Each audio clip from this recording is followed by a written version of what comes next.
Hello, welcome to Transcend Psychology Lessons again. I'm Sadiq Mansoor. നമ്മൾ psychology വിദ്യാർത്ഥികൾക്ക് useful ആവുന്ന ചില ടോപ്പിക്കുകൾ ഡിസ്കസ് ചെയ്യാനാണ് ഉദ്ദേശിക്കുന്നത്. ആദ്യത്തെ വീഡിയോയിൽ സൈക്കോളജി എന്ന് പറഞ്ഞ വാക്കിൻ്റെ ഉത്ഭവമായ സൈക്കി, ആ വാക്ക് ഗ്രീക്ക് ഭാഷയിലും സമൂഹത്തിലും എന്തായിരുന്നു മീൻ ചെയ്തിരുന്നത് നമ്മൾ കണ്ടു. അപ്പോൾ ഇനി ഒറിജിൻസ് ഓഫ് സൈക്കോളജി എന്ന പേരിൽ നമ്മൾ എല്ലാ സൈക്കോളജി ടെക്സ്റ്റ് ബുക്കുകൾ ഇങ്ങനെ നോക്കുകയാണെങ്കിലും ആദ്യം ഒറിജിൻസ് ഓഫ് സൈക്കോളജി എന്ന് കാണാം. ഒറിജിൻസ് ഓഫ് സൈക്കോളജി ഡിസ്കസ് ചെയ്യാൻ നമ്മൾ പഴയ സിവിലൈസേഷൻസിനെ കുറിച്ചും ഫിലോസഫേഴ്സിനെ കുറിച്ചൊക്കെ പറഞ്ഞിട്ട് തുടങ്ങുന്നതാണ് യൂഷ്വലി കാണാറുള്ളത്. പക്ഷെ ഞാനിവിടെ ഉദ്ദേശിക്കുന്നത് എന്താ വെച്ചാൽ, നമ്മൾ സൈക്കോളജി പഠിക്കുന്ന സമയത്ത് ഒരുപാട് സൈക്കോളജിക്കൽ എബിലിറ്റീസ് ഡിസ്കസ് ചെയ്യുന്നുണ്ട്. നമ്മുടെ മെമ്മറി, ഇൻ്റലിജൻസ്, ലാംഗ്വേജ്, അല്ലെങ്കിൽ നമ്മുടെ പ്രോബ്ലം സോൾവിങ് എബിലിറ്റീസ്, പിന്നെ നമ്മുടെ സെൻസറി മെക്കാനിസം എന്തൊക്കെയാണ്, നമ്മുടെ ബ്രെയിൻ, ഇത്തരം ഒരുപാട് കാര്യങ്ങൾ ഡിസ്കസ് ചെയ്യുന്ന സമയത്ത് ഇവയെല്ലാം എവല്യൂഷണറി മെക്കാനിസത്തിൻ്റെ ഒരു റിസൾട്ടായിട്ട് ഇവോൾവ് ചെയ്ത് വന്നതാണ് എന്ന് നമ്മുടെ മുമ്പിൽ ഇപ്പോൾ സയൻസ് പറഞ്ഞു വയ്ക്കുന്നുണ്ട്. അപ്പോൾ നമ്മൾ സൈക്കോളജി മനസ്സിലാക്കുമ്പോൾ നമ്മുടെ ഫണ്ടമെന്റൽസ് റെഡി ആവണം, നമ്മുടെ ബേസിക്സ് ശരിയായിരിക്കണം. അപ്പോൾ നമ്മൾ എവല്യൂഷണറി മെക്കാനിസം എങ്ങനെയാണ്, നമ്മൾ ഈ പറയുന്ന ഒരുപാട് കാര്യങ്ങൾ, നമ്മൾ സൈക്കോളജിക്കകത്ത് പഠിക്കുന്ന ഒരുപാട് കാര്യങ്ങൾ, ഒരുപാട് മെക്കാനിസങ്ങൾ, ഒരുപാട് ഫിനോമിനൻസ്, ഇതെങ്ങനെയാണ് ഒരുപാട് മേ ബി മില്യൺ ഇയേഴ്സ് എടുത്തിട്ടായിരിക്കാം, മേ ബി ആയിരക്കണക്കിന് ലക്ഷക്കണക്കിന് വർഷങ്ങൾ എടുത്തിട്ടായിരിക്കാം, അതെങ്ങനെ ഇവോൾവ് ചെയ്തു വന്നു. ഈ ഇത്രയും കാലങ്ങളായിട്ട് നമ്മൾ ഏകദേശം ഒരു 8 മില്യൺ ഇയേഴ്സ് മുതൽ മനുഷ്യനെ പോലെയുള്ള 3 മില്യൺ ഇയേഴ്സ് ആയിട്ട് ഏകദേശം മനുഷ്യനും തന്നെ ഒരു 10-50,000 വർഷങ്ങളായിട്ട് അത്യാവശ്യം കമ്മ്യൂണിക്കേറ്റ് ചെയ്യാൻ പറ്റുന്ന ഒരു മനുഷ്യൻ ഈ ഭൂമിയിൽ ജീവിച്ചിരുന്നു നമ്മൾ പറയുമ്പോൾ അവരെങ്ങനെയായിരുന്നു എല്ലാ കാര്യങ്ങളും ചെയ്തിരുന്നത്, അവരെങ്ങനെയാണ് ജീവിച്ചിരുന്നത്, ഈ ഒരു അവരുടെ മനസ്സിലേക്ക്, അവരുടെ സൈക്കോളജിയിലേക്ക് നമ്മളൊരു എൻക്വയറി നടത്തേണ്ടതുണ്ട് എന്നുള്ള ഒപ്പീനിയന്റെ മുകളിലാണ് ഈ വീഡിയോ ചെയ്യുന്നത്. അപ്പോൾ നമ്മൾ ഇൻട്രൊഡക്ഷൻ ടു സൈക്കോളജിയിൽ ഫസ്റ്റ് തന്നെ ഒരു എവല്യൂഷണറി മെക്കാനിസത്തിൽ ഇൻവോൾവ് ആയിട്ടുള്ള, അല്ലെങ്കിൽ സൈക്കോളജിക്കലി നമ്മൾ അപ്രോച്ച് ചെയ്യുന്ന ഓരോ കാര്യങ്ങളും അത് എവല്യൂഷനിൽ എവിടെ എങ്ങനെ എന്ന് ഏകദേശം നോക്കാനാണ് നമ്മൾ വിചാരിക്കുന്നത്. നമ്മുടെ ആൻസിസ്റ്റേഴ്സിന്റെ അവർ നേരിടേണ്ടി വന്ന അഡാപ്റ്റേഷൻസിന്റെ, അവരുടെ സർവൈവൽ ഉറപ്പുവരുത്തിയ, അവർക്ക് ഒരു better life, comfortable life offer ചെയ്ത അവരുടെ രീതികൾ, ആ രീതികൾ എങ്ങനെയാണ് നമ്മുടെ മൈൻഡിൽ ഇന്നും ഇരിക്കുന്നത് നമുക്ക് വേണമെങ്കിൽ ഡിസ്കസ് ചെയ്യാം. അതല്ലെങ്കിൽ നമുക്ക് മനസ്സിലാക്കാൻ, നമുക്ക് അതിലേക്ക് കൂടുതൽ ഇൻസൈറ്റ് കിട്ടാൻ എന്ത് കാരണമാവും ഈ ഒരു എവല്യൂഷണറി മെക്കാനിസം പഠിക്കുന്നതിലൂടെ. എവല്യൂഷണറി സൈക്കോളജി എന്ന് പറയുന്ന ഒരു മേഖല തന്നെ ഉണ്ട്, നിങ്ങൾക്ക് താല്പര്യം ഉണ്ടെങ്കിൽ നോക്കാവുന്നതാണ്. സോ എവല്യൂഷൻ എന്ന് പറയുന്നത് എന്താ?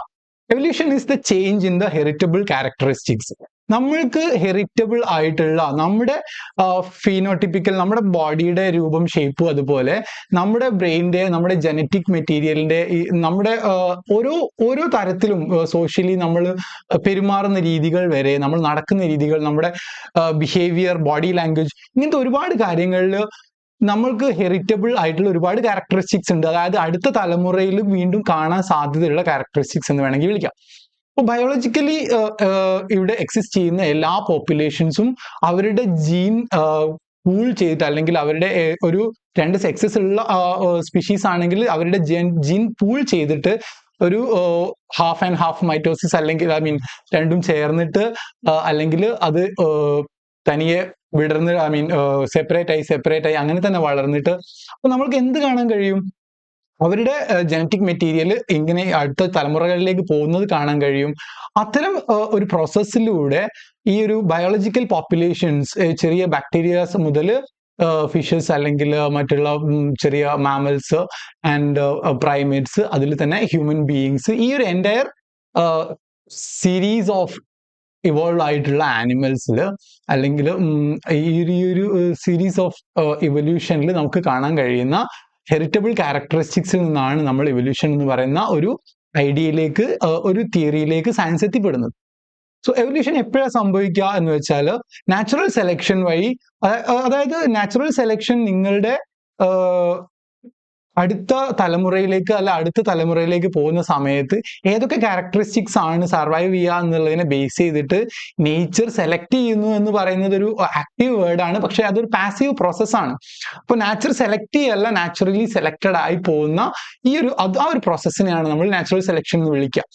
ആൻഡ് ജനറ്റിക് ഡ്രിഫ്റ്റ് എന്ന് പറയുന്നത് അഗെയിൻ പല കാരണങ്ങൾ കൊണ്ട്, ഇപ്പോൾ ഒരു പെർട്ടിക്കുലർ ജനറ്റിക് പൂൾ ഉള്ള സ്ഥലത്ത് എന്തെങ്കിലും ഒരു ഡിസാസ്റ്റർ കാരണം അവർ മുഴുവൻ മരിച്ചു പോയാൽ, അല്ലെങ്കിൽ പെർട്ടിക്കുലർ റീസൺ കാരണം അവർ മൈഗ്രേറ്റ് ചെയ്യേണ്ടി വന്നാൽ, അങ്ങനെയൊക്കെ ജനറ്റിക് ഡ്രിഫ്റ്റുകൾ സംഭവിക്കാം. അവർ ആരുമായിട്ട് പിന്നെ മിങ്കിൾ ചെയ്യുന്നു എന്നുള്ളതിനൊക്കെ അനുസരിച്ച് ജനറ്റിക് വേരിയേഷൻസ് ഉണ്ടാവാം.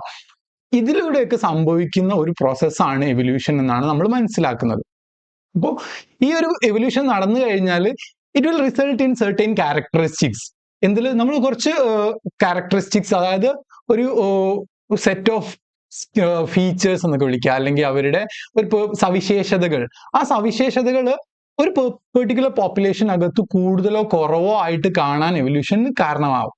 അപ്പൊ എവല്യൂഷൻ വഴി ഓരോ സ്പീഷീസിലും അതിന്റെ അടുത്ത ജനറേഷൻ ആവുമ്പോഴേക്ക് ഈ പെർട്ടിക്കുലർ സ്പെസിഫിക് ക്യാരക്ടറിസ്റ്റിക്സ് ഉള്ള ആളുകൾ ഒന്നുകിൽ എക്സ്റ്റിങ്ക്റ്റ് ആയിട്ട് പോകുന്നത് കാണാം, അല്ലെങ്കിൽ നമുക്ക് അവര് പെരുകി വരുന്നത് കാണാമെന്ന് മനസ്സിലാക്കാം.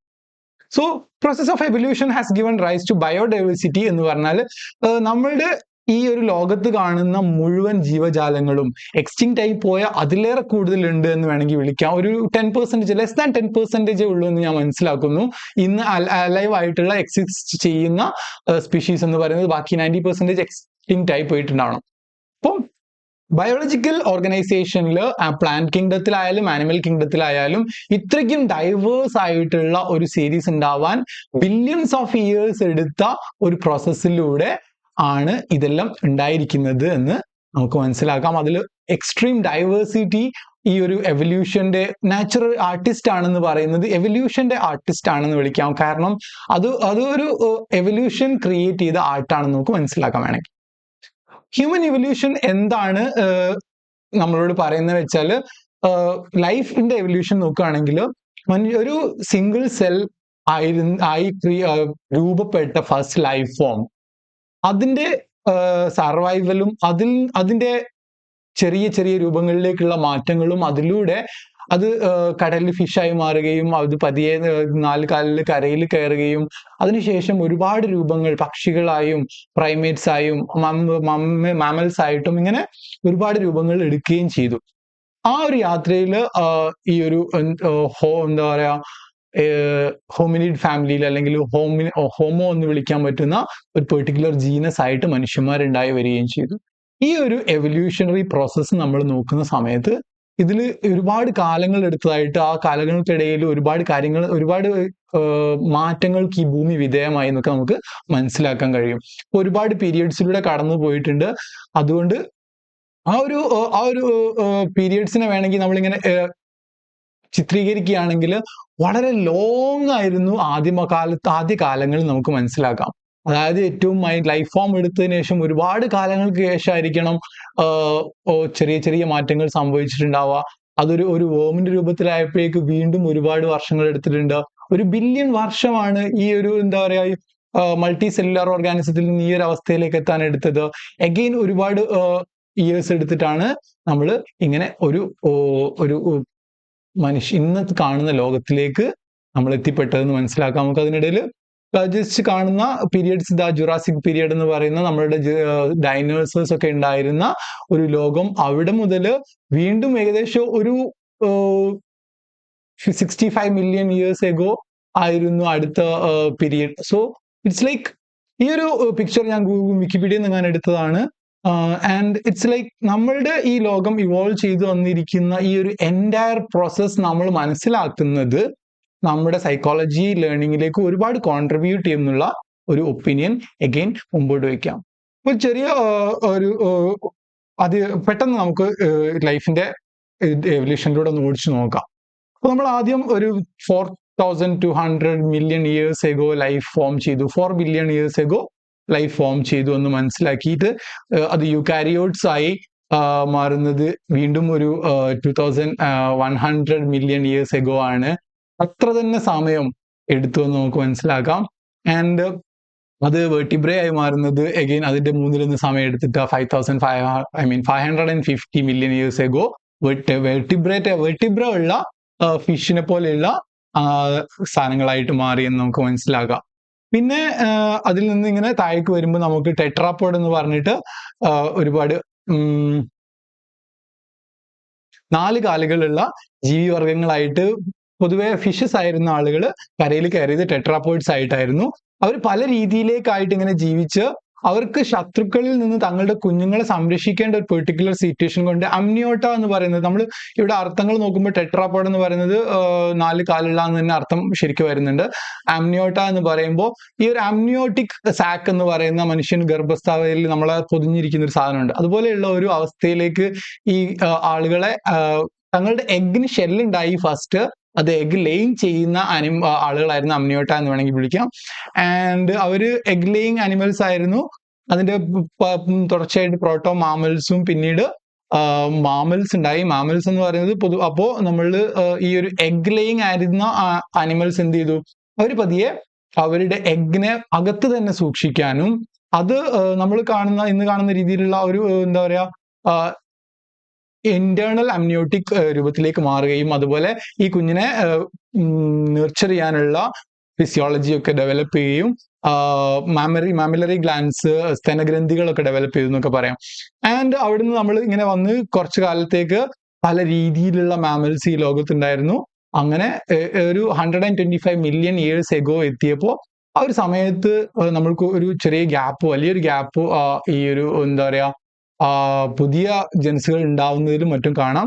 അവിടെ ഒരു മാസ് എക്സ്റ്റിങ്ഷൻ നടന്നിരുന്നു എന്ന് നിങ്ങൾക്കിത് നമ്മൾ എവല്യൂഷന്റെ ഡീറ്റെയിൽസ് ഡിസ്കസ് ചെയ്യാനല്ല, മറിച്ച് ഈ ഒരു പ്രോസസ്സിലൂടെ ഒന്ന് ഓടിച്ചിട്ട് നമ്മുടെ സൈക്കോളജിക്കൽ ആയിട്ടുള്ള ഒരു സ്റ്റഡീസിലേക്ക് എങ്ങനെ ഇത് കോൺട്രിബ്യൂട്ട് ചെയ്യുന്നു നോക്കാനാണ്. Anyway 66 million years ago primates ഈ ഭൂമിയിൽ വന്നു നമുക്ക് കാണാൻ കഴിയും.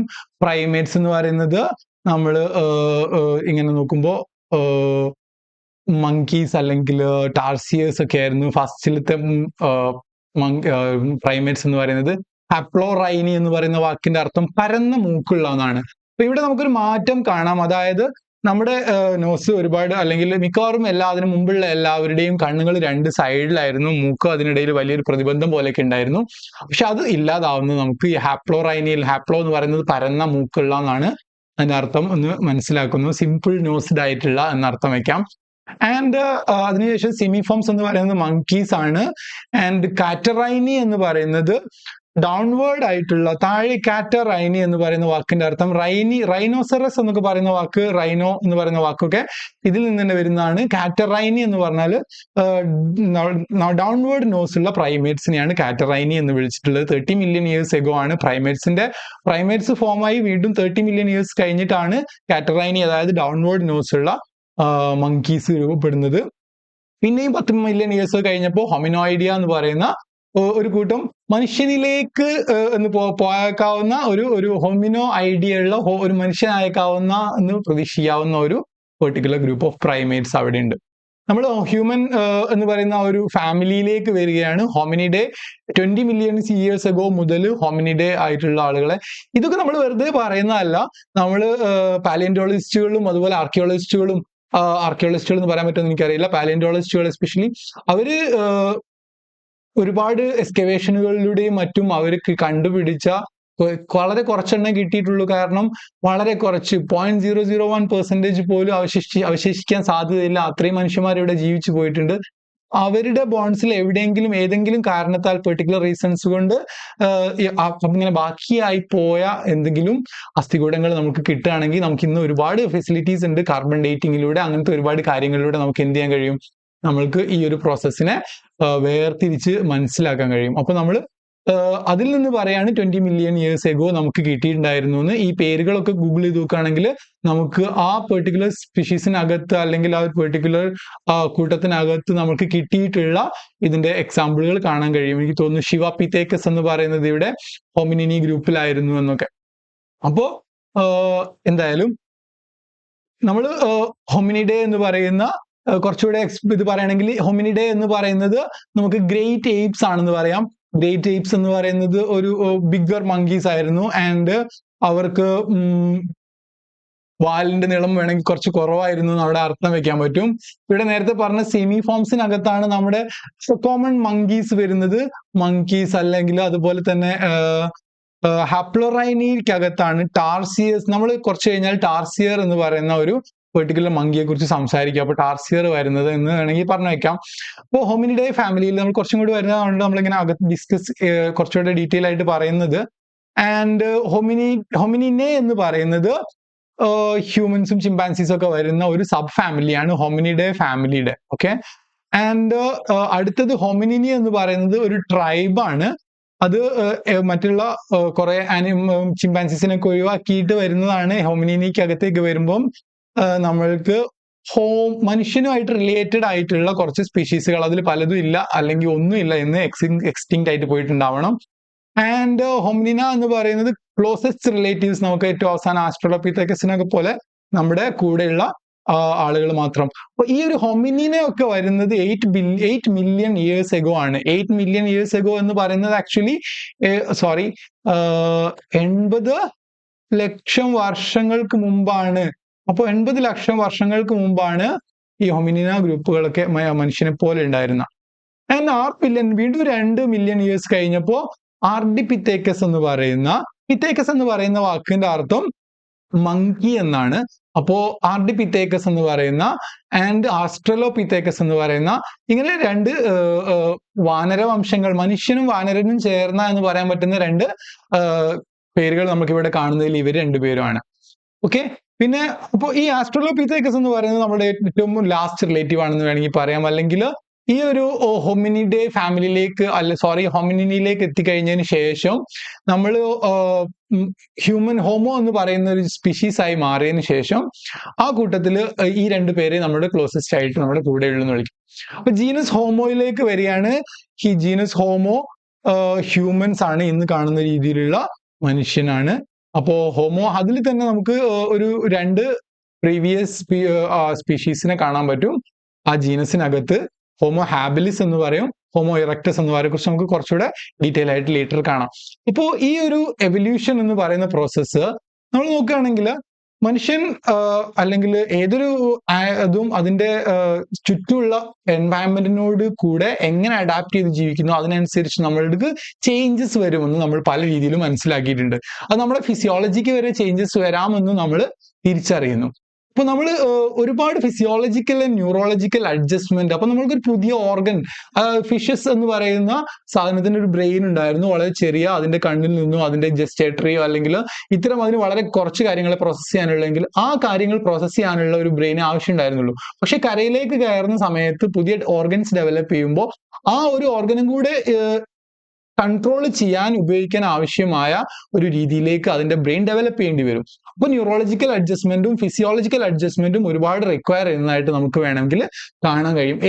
ഒരു ചേഞ്ച് വരാൻ വേണ്ടിയിട്ടും അതേപോലെ ആ ചേഞ്ച് നടന്നതിന് ശേഷവും ഇത്തരം ചേഞ്ചസ് അല്ലെങ്കിൽ അഡ്ജസ്റ്റ്മെന്റ്സ്, അഡാപ്റ്റേഷൻസ് ബയോളജിക്കലി നടക്കുന്നത് നമ്മൾ കാണും.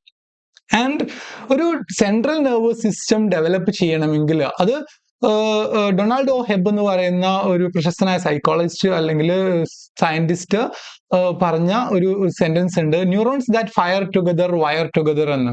അപ്പം ഒരു സെൻട്രൽ നെർവസ് സിസ്റ്റത്തിന്റെ ഡിഫറെന്റ് രീതിയിലേക്കുള്ള എവല്യൂഷന്റെ പുറകില് അത് എന്തുപയോഗിക്കുന്നു, അപ്പോ use it or loose it എന്ന് നമ്മൾ പറയാറുണ്ട്. അതായത് ഉപയോഗിക്കുക അല്ലെങ്കിൽ അത് നഷ്ടപ്പെടും. നമ്മൾ പെർട്ടിക്കുലർ എബിലിറ്റി യൂസ് ചെയ്യുകയാണെങ്കിൽ അത് കുത്തനെ കൂടി വരും, അത് ഉപയോഗിക്കുന്നില്ലെങ്കിൽ അത് കുറഞ്ഞു വരും. അത് വളരെ സിമ്പിൾ ആയിട്ടുള്ള ഒരു കൺസെപ്റ്റ് ആണ്. അപ്പോൾ ആ ഒരു രീതിയിൽ ന്യൂറോൺസ് ഫയർ ചെയ്യുന്നത്, ടുഗദർ ഫയർ ചെയ്യുന്ന, ഒരുപാട് കാലങ്ങളിലേക്ക് ഫയർ ചെയ്യുന്ന ആ ഒരു രീതിയിൽ ന്യൂറോൺസിന് വളരെ വളരെ സ്ട്രോങ് ആയിട്ടുള്ള ഒരു ബോണ്ട് ഉണ്ടാവുമെന്ന് നമുക്ക് വേണമെങ്കിൽ മനസ്സിലാക്കാം.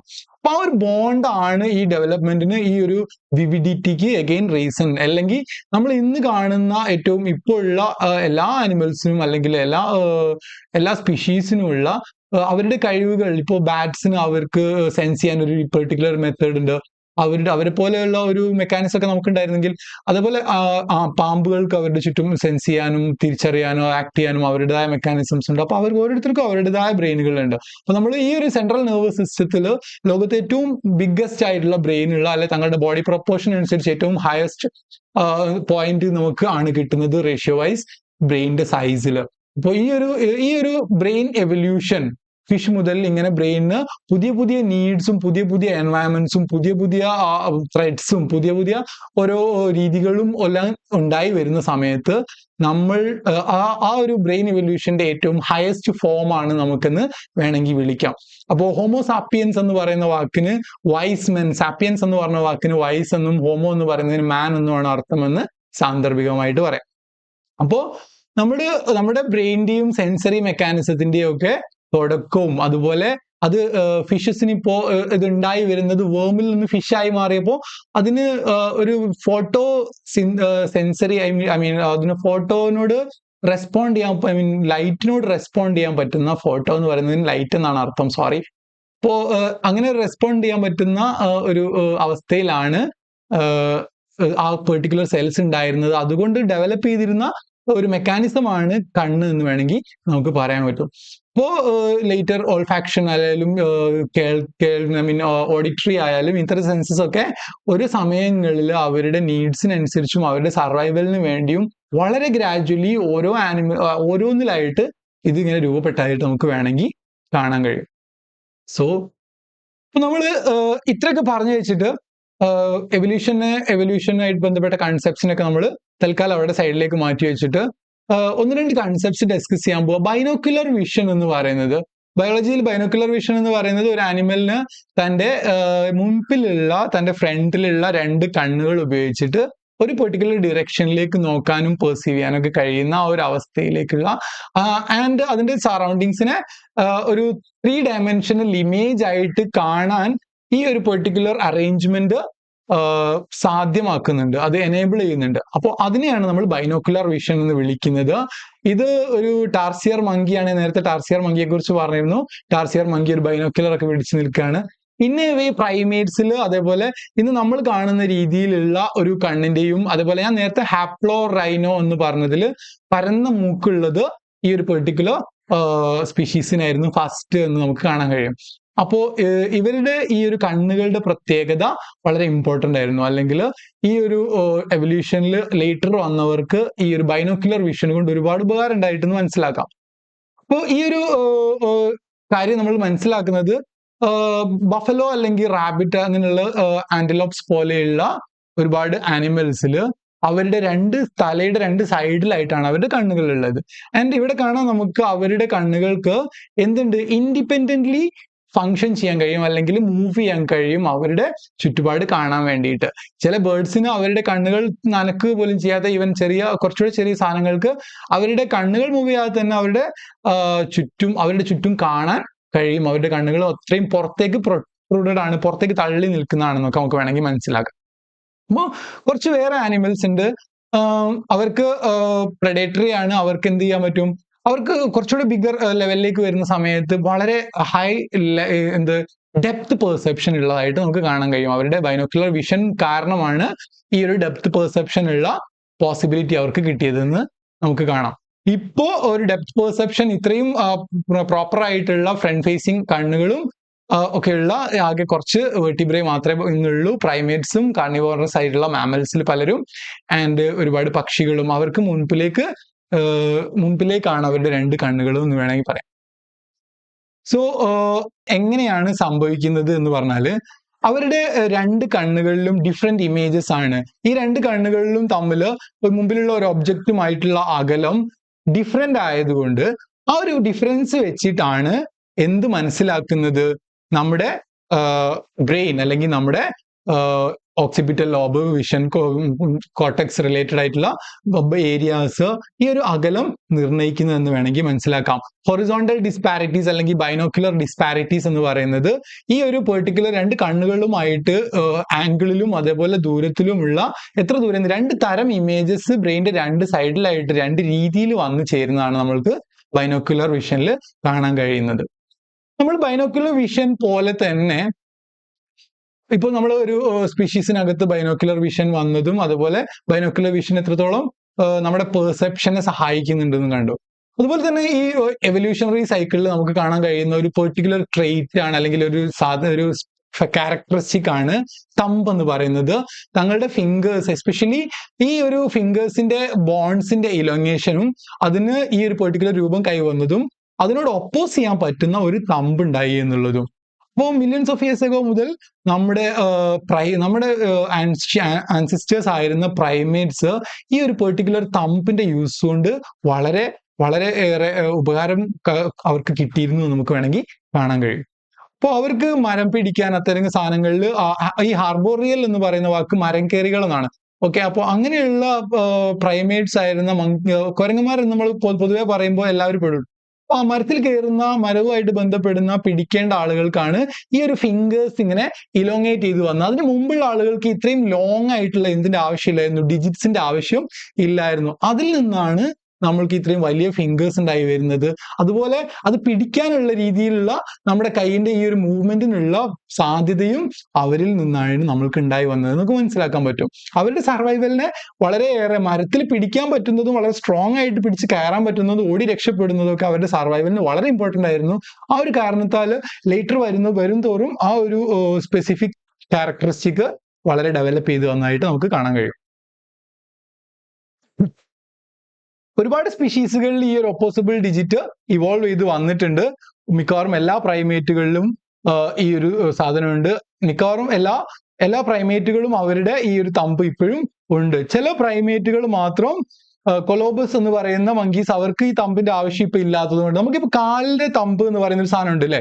അപ്പൊ കാലിന്റെ ബിഗ് ടോ, അത് നമ്മൾ പല മങ്കീസിനും കാലിന്റെ ബിഗ് ടോയും നമ്മുടെ കൈയിന്റെ തമ്പ് പോലെ തന്നെ ചില മങ്കീസിനും അങ്ങനെ ഒപ്പോസ് ചെയ്ത് വരെ പിടിക്കാൻ കഴിയും. പക്ഷെ നമുക്കിപ്പോ അങ്ങനെ ഒരു ആവശ്യം വരുന്നില്ല. ഇനി അങ്ങനെ ആവശ്യം വരുന്നില്ലാത്തതുകൊണ്ട് നമ്മൾ നേരത്തെ പറഞ്ഞ പോലെ ലൂസിറ്റിൽ നമ്മൾ ഉപയോഗിക്കാത്തതുകൊണ്ട് നമ്മുടെ ആ ഒരു ബിഗ് ടോയുടെ ഫംഗ്ഷൻ പതിയെ കുറഞ്ഞു വന്നാണ് നമുക്ക് വേണം മനസ്സിലാക്കാം. അപ്പോൾ നമ്മൾക്കൊരു തമ്പുണ്ട് ആൻഡ് ഇങ്ങനെ എന്താ പറയാ, ഒരു വലിയ ബിഗ് ടോ നമ്മൾക്കിപ്പോ ഇല്ലതാനും. പക്ഷെ ചില മങ്കീസിന് അതിപ്പോഴും അവിടെ തന്നെ ഉണ്ട്. ഇപ്പൊ ചിമ്പാൻസീസിന് അവർക്ക് നമ്മുടെ കൈകൾ പോലെ തന്നെയാണ് ഏകദേശം അവരുടെ കൈകൾ എന്ന് പറയുന്നുണ്ട്. അവരുടെ കൈകൾ അവരെ സിമ്പിൾ ആയിട്ടുള്ള ടൂൾസ് യൂസ് ചെയ്യാനും, വടി ഉപയോഗിച്ചിട്ട് ഒരു ചെറിയ വടി എടുത്തിട്ട് ഇങ്ങനെ ഒരു ഉറുമ്പിന്റെ കൂട്ടിനകത്തേക്ക് ഇട്ടിട്ട് അവർ ഉറുമ്പിനെ വാരി തിന്നാനൊക്കെ ചിമ്പാൻസീസ് അവരുടെ ഈ ഒരു ഫിംഗേഴ്സും ഈ ഒരു ഹാൻഡ് ഡെക്സ്റ്ററിറ്റി എന്ന് പറഞ്ഞൊരു വാക്കുണ്ട്, അപ്പൊ അത് ഉപയോഗിച്ചിരുന്നു നമുക്ക് കാണാൻ കഴിയും. ആൻഡ് അവർക്ക് നമ്മളെ പോലെ ഒരു ബ്രെയിൻ ഇല്ല. അപ്പൊ അതുകൊണ്ട് തന്നെ അവർക്ക് ടൂളിന്റെ ഒരു പെർട്ടിക്കുലർ കോംപ്ലക്സിറ്റിക്ക് അപ്പുറത്തേക്ക് ചിന്തിക്കാനോ അല്ലെങ്കിൽ അതിനെ ഇമാജിൻ ചെയ്യാനോ കഴിയാത്തത് കൊണ്ട് അവർ ഇപ്പോഴും അങ്ങനെ ഇരിക്കുന്നു എന്ന് വേണം നമ്മൾ മനസ്സിലാക്കാൻ. ഇനി നമ്മൾ ഇപ്പൊ രണ്ട് ട്രേറ്റ്സിന്റെ ക്യാരക്ടറിസ്റ്റിക്സ് വെറുതെ ഡിസ്കസ് ചെയ്തു. ഒന്ന് ബൈനോക്യുലർ വിഷൻ ആയിരുന്നു, ഒന്ന് ഒപ്പോസിബിൾ തമ്പും ഫിംഗേഴ്സിന്റെ ഡെവലപ്മെന്റും ആയിരുന്നു. അതുപോലെ തന്നെ മനുഷ്യൻ ഇപ്പോ രണ്ട് കാലുള്ള ജീവിയാണ്. നാല് കാലുള്ള ജീവികളുണ്ട്, നാൽക്കാലികൾ. അപ്പൊ 4 കാലും 2 കാലും ഈ ഒരു ഡിഫറൻസ് പോലെ നമ്മുടെ ഇതിലുണ്ടായിരുന്ന എല്ലാവർക്കും നമ്മൾ ഒരു ഹൈൻഡ് ആൻഡ് ഫോർ ലിംസ് എന്ന് പറഞ്ഞിട്ട് 2 സെറ്റ് ഓഫ് ലിംസ് കാണുന്നുണ്ട്. അപ്പൊ നമ്മൾ കാണുമ്പോൾ പല മോഡേൺ സ്പീഷീസും എന്താണ്, അവരിങ്ങനെ ഇടയ്ക്കിടയ്ക്കൊക്കെ എഴുന്നേറ്റ് നിൽക്കുന്നവരാണ്. ബൈപ്പെഡൽ ലൈഫ് എന്ന് പറയുന്നതുകൊണ്ട് നമ്മൾ ഉദ്ദേശിക്കുന്നത് 2 കാലിൽ നടക്കുക എന്നാണ്. സോ ഒരു ബൈപ്പെഡൽ ലൈഫ് എന്ന് പറയുന്നത് 2 legged എക്സിസ്റ്റൻസ് എന്നാണ് വിളിക്കുക. അതായത് അവർക്ക് എന്ത് ചെയ്യാൻ, അവര് എൻറ്റയർലി 2 കാലിലായിരിക്കും, അല്ലെങ്കിൽ പലപ്പോഴും 2 കാലിലായിരിക്കും. അപ്പൊ നമ്മൾ നോക്കുമ്പോൾ ഈ ഒരു നടത്തത്തിന്, അതുപോലുള്ള മൂവ്മെന്റിന്, ഓട്ടത്തിന്, ഇത്തരം കാര്യങ്ങൾക്ക് 2 കാലുകൾ ഉപയോഗിക്കുന്ന രീതിയാണ് നമ്മൾ ബൈപ്പെഡൽ ലൈഫ് എന്ന് വിളിക്കുന്നത്, അല്ലെ ബൈപ്പെഡലിസം എന്ന് വിളിക്കുന്നത്. ഏർലി ഡൈനോസേഴ്സ് മുതൽ 2 കാലിൽ എഴുന്നേറ്റ് നിൽക്കുന്ന ഈ കൈകളെ കൊണ്ട് എന്തെങ്കിലും ചെയ്യാൻ പറ്റുന്നവരുണ്ടായിരുന്നു എന്ന് നമുക്ക് കാണാൻ കഴിയും. അതേപോലെ തന്നെ നമ്മളുടെ പക്ഷികൾ അതേപോലെ അങ്ങനെയുള്ള ഇതൊക്കെ ആ ഒരു പെർട്ടിക്കുലർ ബൈപ്പെഡൽ ഡൈനോസേഴ്സിൽ നിന്ന് ഇവോൾവ് ചെയ്താണെന്ന് വരെ പറയുന്നുണ്ട്. ആൻഡ് നമുക്ക് ചുറ്റിലും കാണാൻ കഴിയുന്ന ഒരുപാട് ആനിമൽസിന് ഈ ഒരു പുറകിലെ കാലുകളിൽ ശക്തി കൂടുതലാണ്. അത് ഉപയോഗിച്ചിട്ട് ഒരുപാട് കാര്യങ്ങൾ ചെയ്യാൻ കഴിയും. മാത്രമല്ല നമുക്ക് മുൻപിൽ ഉണ്ടായിരുന്ന ലിംസ് എന്തായി എന്ന് ചോദിച്ചാൽ ഈ ബേർഡ്സിന്റെ ചിറക് പോലെ അല്ലെങ്കിൽ ഇവരുടെ മുൻകൈകൾ പോലെ പല രീതിയിലേക്ക് അത് മാറുകയും ചെയ്തു. ഒരുപാട് രീതിയിൽ നമ്മൾക്ക് 2 കാല് ഉപയോഗിക്കുന്ന, ജസ്റ്റ് 2 കാലുകളിൽ എണീറ്റ് നിൽക്കാൻ അല്ലെങ്കിൽ ഇങ്ങനെ നിൽക്കാൻ കഴിയുന്ന നായകൾ വരെ നമ്മൾ അങ്ങനെ നിൽക്കുന്നത് കാണാറുണ്ട്. അപ്പോ പല ഗ്രൂപ്പുകളും കുറച്ച് സ്പീഡ് കിട്ടുന്നുണ്ട്, ഐ എം സോറി. അപ്പോൾ പല ഗ്രൂപ്പുകളും ഈ ഒരു കാര്യം 2 കാലുകൾ യൂസ് ചെയ്തിരുന്നു. അവര് ഓടാൻ, അതായത് ചെറിയ ലിസാർഡ്സ് വരെ നമ്മൾ 2 കാലിൽ എണീറ്റ് ഓടുന്നത് കണ്ടിട്ടുണ്ട്. സ്പീഡ് കൂടാൻ അല്ലെങ്കിൽ രക്ഷപ്പെടാൻ വേണ്ടിയിട്ടൊക്കെ 2 കാലുകളുടെ ആവശ്യം ഉണ്ടായിരുന്നു. അപ്പൊ നമ്മൾ നേരത്തെ പറഞ്ഞ പോലെ ആർബോറിയൽ ആയിട്ടുള്ള, അതായത് മരത്തിൽ കയറി ജീവിക്കുന്ന പ്രൈമേറ്റ് സ്പീഷീസ്, ഗിബൺസിനെ പോലെ അങ്ങനെയുള്ള ആളുകൾ, അവര് രണ്ട് കാലിൽ നടക്കും കുറച്ച് സമയങ്ങളിൽ ചിലപ്പോഴൊക്കെ. അതേപോലെ ഫൈറ്റ് ചെയ്യുന്ന സമയത്ത്, സെക്സിൽ ഏർപ്പെടുന്ന സമയത്തൊക്കെ രണ്ട് കാലുകളിൽ നടക്കുന്ന അല്ലെങ്കിൽ രണ്ട് കാലുകളിൽ നിൽക്കുന്ന രീതി നമുക്ക് പല ആനിമൽസിലും കാണാൻ കഴിയും.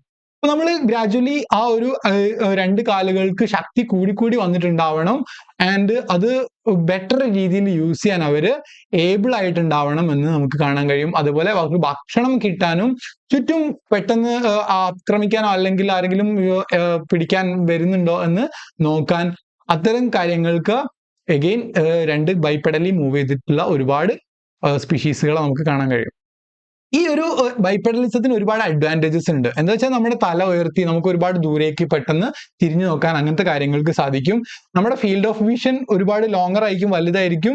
മാത്രമല്ല നമ്മൾക്ക് എന്തെങ്കിലും അപകടം ഉണ്ടെങ്കിൽ അത്തരം സാധനങ്ങൾ പെട്ടെന്ന് ഡിറ്റക്ട് ചെയ്യാൻ അങ്ങനത്തെ കാര്യങ്ങൾക്ക് നമ്മൾക്ക് ഇങ്ങനെ നിവർന്ന് നിൽക്കുന്നത് സഹായിച്ചിട്ടുണ്ട് എന്ന് നമുക്ക് മനസ്സിലാക്കാൻ കഴിയും. അപ്പോ ഒരുപാട് പെർട്ടിക്കുലർ കാര്യങ്ങൾക്ക് നമ്മളെ പോസിബിൾ ആക്കാൻ, മരത്തിൽ കയറുന്നത് മുതൽ അല്ലെങ്കിൽ ഇങ്ങനെ ചില പെർട്ടിക്കുലർ സ്ഥലങ്ങളിലേക്ക് ഉയർന്നിറങ്ങുന്നത് മുതൽ നമ്മുടെ ഹൈൻഡ് ലെഗ്സിന്റെ പിന്നിലുള്ള കാലുകളുടെ കഴിവ് ഒരുപാട് ഹെൽപ്ഫുൾ ആയിട്ടുണ്ട് നമുക്ക് വീണ്ടും കാണാൻ കഴിയും. ഇങ്ങനെ പുറകിലുള്ള കാല് മാത്രം ഉപയോഗിക്കുന്ന നമ്മളെ ഉപയോഗിക്കാതിരുന്ന ആ ഒരു കാല് എന്നുള്ള പർപ്പസിൽ നമ്മുടെ മുൻകാലുകൾ കൈയായി മാറിയല്ലേ. അപ്പോൾ ആ ഒരു നോൺ ലോക്കോമോട്ടറി ആയിട്ടുള്ള, ഞാൻ നേരത്തെ പറഞ്ഞ 4 limbs നമ്മൾക്ക് മറ്റുള്ള കാര്യങ്ങൾക്ക് ഉപയോഗിക്കാൻ ഒരു അവസരം കിട്ടി എന്നുള്ളതാണ് ഇതിന്റെ ഏറ്റവും ഇമ്പോർട്ടന്റ് ആയിട്ടുള്ള ഒരു അഡ്വാൻറ്റേജ് അഗെയിൻ. അപ്പോൾ നമുക്ക് കാര്യങ്ങൾ മാനിപ്പുലേറ്റ് ചെയ്യാൻ, കൈകൊണ്ട് മാനിപ്പുലേറ്റ് ചെയ്യുക എന്ന് പറയുന്നത് കൈകൊണ്ട് നീക്കാൻ തന്നെ അർത്ഥം. ആൻഡ് പറക്കാൻ പക്ഷികൾക്ക്, അതേപോലെ തന്നെ കുഴിച്ച് താഴേക്ക് ഇങ്ങനെ ചില മൃഗങ്ങളൊക്കെ ഉണ്ട്, ഇങ്ങനെ ഒരു വലിയ കുഴിയൊക്കെ എടുത്ത് വിട്ട് അങ്ങനെ, അതേപോലെ വലിയ യുദ്ധം ചെയ്യാൻ കരടികൾക്കും അതേപോലെ ഗൊറില്ലകൾക്കും അവർക്കൊക്കെ പരസ്പരം അടികൂടാൻ അങ്ങനെയുള്ള കാര്യങ്ങൾക്ക് തങ്ങളുടെ മുമ്പിലുള്ള കൈകൾ തങ്ങളുടെ ലോക്കോമോഷൻ പോസിബിൾ ആയി എന്ന് പറയാം. ഒരു റോബോട്ടാണ് ഇത് ഇവിടെ വെച്ച് എന്തിനായിരുന്നു വെച്ചാൽ നമ്മളുടെ ഈ ഒരു ലോക്കോമോഷൻ ഇങ്ങനെ അപ്രൈറ്റ് ആയിട്ട് നടക്കാൻ നമ്മൾ റോബോട്ടിനെ പഠിപ്പിക്കുന്ന സമയത്ത് റോബോട്ടിന് കാൽമുട്ടുകളും കാലിന്റെ എല്ലാ സ്ഥലങ്ങളിലുള്ള ജോയിന്റ് കൊടുത്തു കഴിഞ്ഞാൽ അതിനെ കൺട്രോൾ ചെയ്യാൻ നമ്മൾ കൊടുക്കേണ്ടി വരുന്ന ഒരു സീരീസ് ഓഫ് ഇൻസ്ട്രക്ഷൻ എന്ന് നമുക്ക് വേണമെങ്കിൽ വിളിക്കാം. അത് വളരെ എക്സ്ട്രീംലി കോംപ്ലക്സ് ആണ്.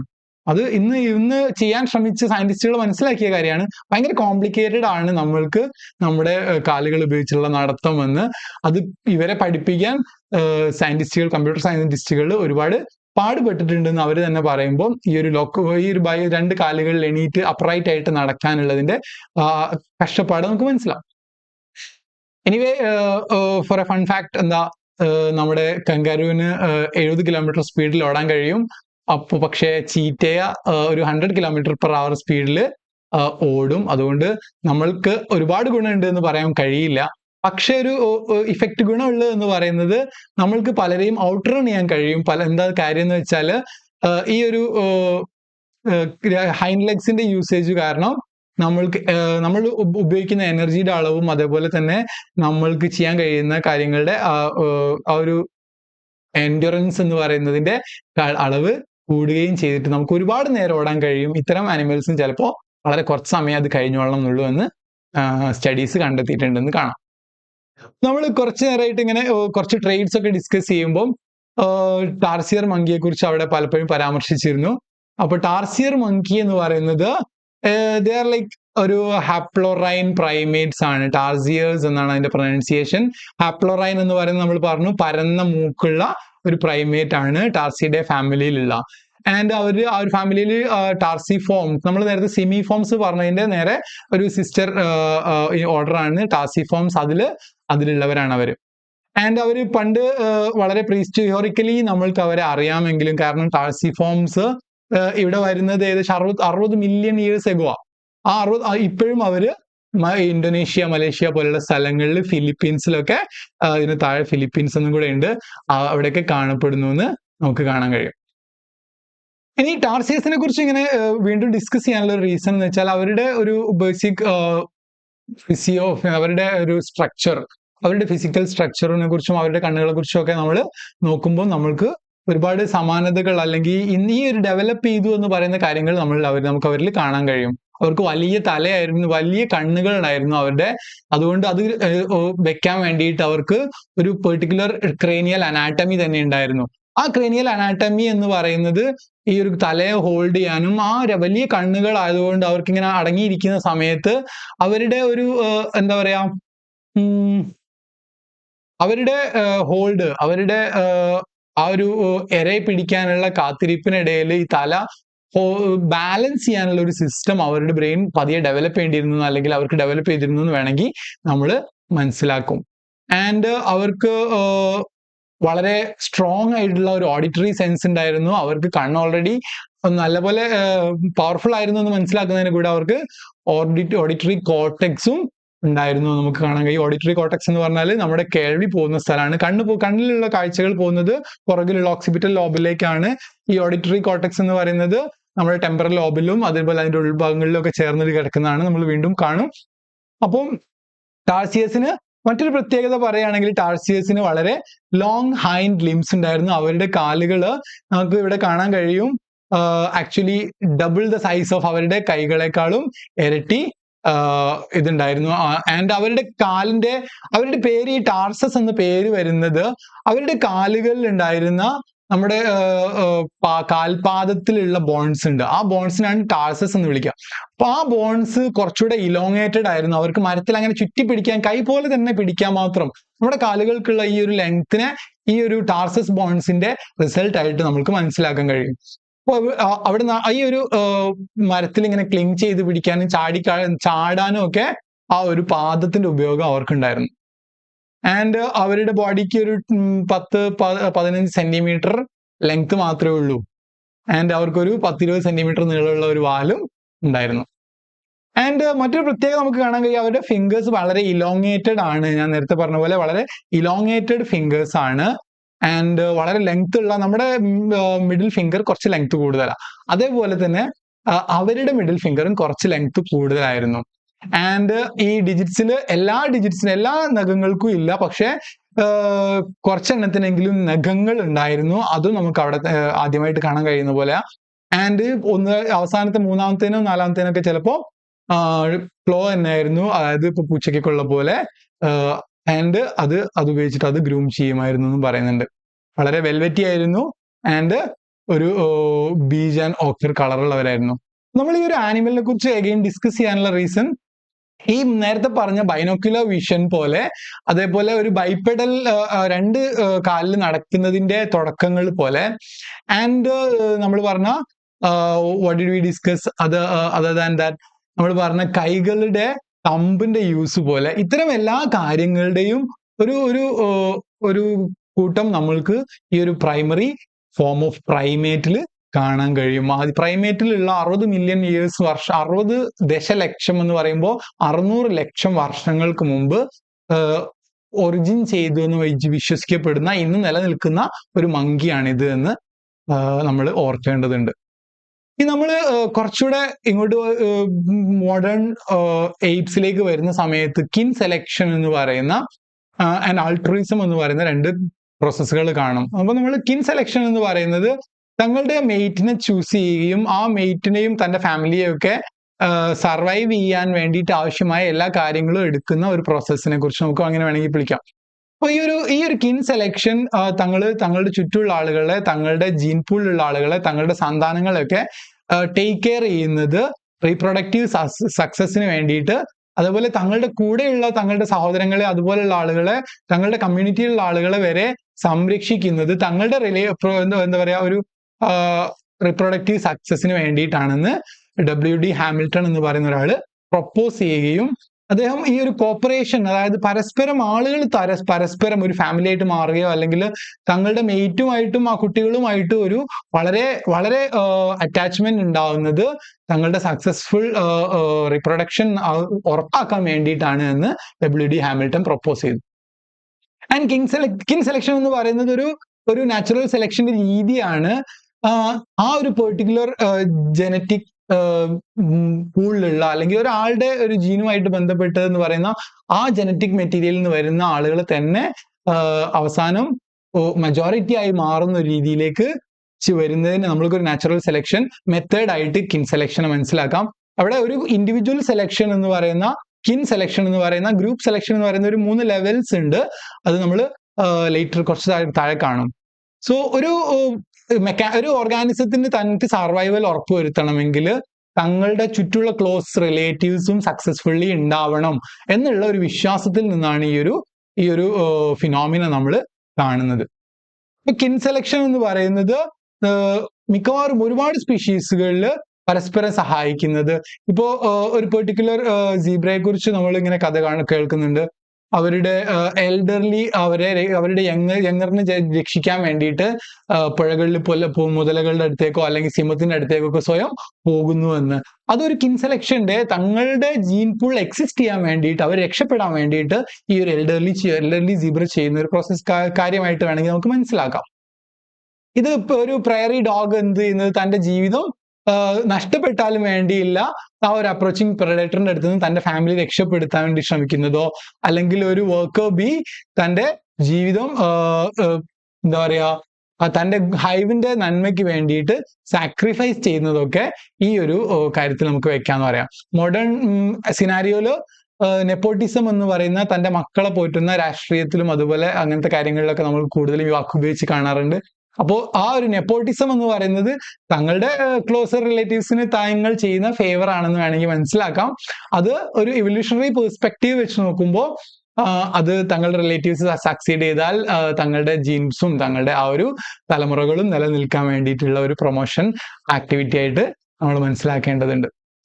പക്ഷേ ഡേവിഡ് സ്ലോൺ വിൽസൺ എന്ന് പറയുന്ന ഒരു സയന്റിസ്റ്റ്, അദ്ദേഹം ഈ ഒരു ഹ്യൂമൻ ബിഹേവിയറിനെ എൻറ്റയർലി നമ്മൾ കിൻ സെലക്ഷൻ വെച്ച് എക്സ്പ്ലെയിൻ ചെയ്യരുത് എന്ന് പറയുന്നു. എന്തെന്ന് വെച്ചാൽ ഇത്രയും ഗ്രാൻഡ് ആയിട്ടുള്ള ഹ്യൂമൻ സിവിലൈസേഷൻസ് ഉണ്ടായി വന്നിട്ടുണ്ടെങ്കിൽ, ഇത്രയും വലിയ ഈ ഒരു അവസ്ഥയിലേക്ക് നമ്മുടെ സിവിലൈസേഷൻസ് ഒക്കെ വന്നിട്ടുണ്ടെങ്കിൽ അതിനുള്ള റീസൺ പക്ക ഫാമിലി സർക്കംസ്റ്റൻസസ് മാത്രം കെയർ ചെയ്തതല്ല, തങ്ങളുടെ ചുറ്റുമുള്ള കമ്മ്യൂണിറ്റിയെയും ആ കമ്മ്യൂണിറ്റിയുടെ എക്സ്റ്റെൻഡഡ് കമ്മ്യൂണിറ്റീസിനെയും കൾച്ചറിനെയും അതുപോലുള്ള സാധനങ്ങളെയൊക്കെ ഒരു bigger higher order of selection, group selection എന്ന പേരിൽ അപ്പൊ ആ ഗ്രൂപ്പ് മാത്രം സർവൈവ് ചെയ്തേക്കാം. ഇതും കൂടെ ചേർത്ത് വെച്ചാലേ നമ്മൾക്ക് ഇന്നുള്ള ഈ ഒരു മോഡേൺ ഹ്യൂമാനിറ്റിയുടെ ഡിഫറൻസസിനെയും അവരുടെ രീതികളെയൊക്കെ മനസ്സിലാക്കാൻ പറ്റുമെന്ന് സ്ലോൺ വിൽസൺ പറയുന്നുണ്ട്.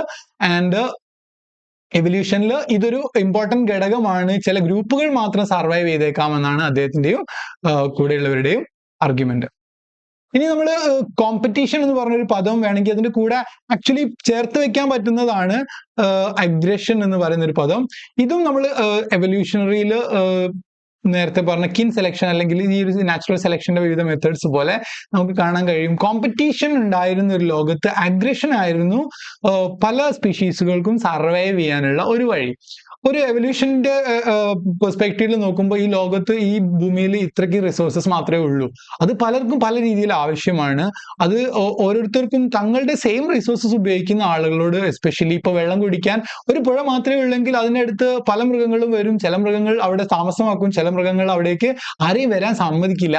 അപ്പോൾ ഇങ്ങനെയുള്ള ഒരുപാട് സാധനങ്ങൾ നമുക്ക് കാണാൻ കഴിയും. അത് റിസോഴ്സസിനായാലും തങ്ങളുടെ എന്താ പറയാ തങ്ങളുടെ കൂട്ടത്തിൽ സ്റ്റാറ്റസ് കാണിക്കാനായാലും, അതേപോലെ തങ്ങൾക്ക് മെയ്റ്റ് ചെയ്യാനുള്ള അവസരങ്ങൾ കിട്ടാനായാലും, അത് സ്പീഷീസിന് അകത്ത് തന്നെ കാണുന്നതാണ്. അതിൽ പലതും സ്റ്റാറ്റസിനെ കുറിച്ച് പറയുകയാണെങ്കിൽ, മെയ്റ്റിംഗ് ഓപ്പർച്യൂണിറ്റിയെ കുറിച്ച് പറയുമ്പോൾ ഇന്റർ സ്പീഷീസ് കോമ്പറ്റീഷനേക്കാളും കൂടുതൽ അത്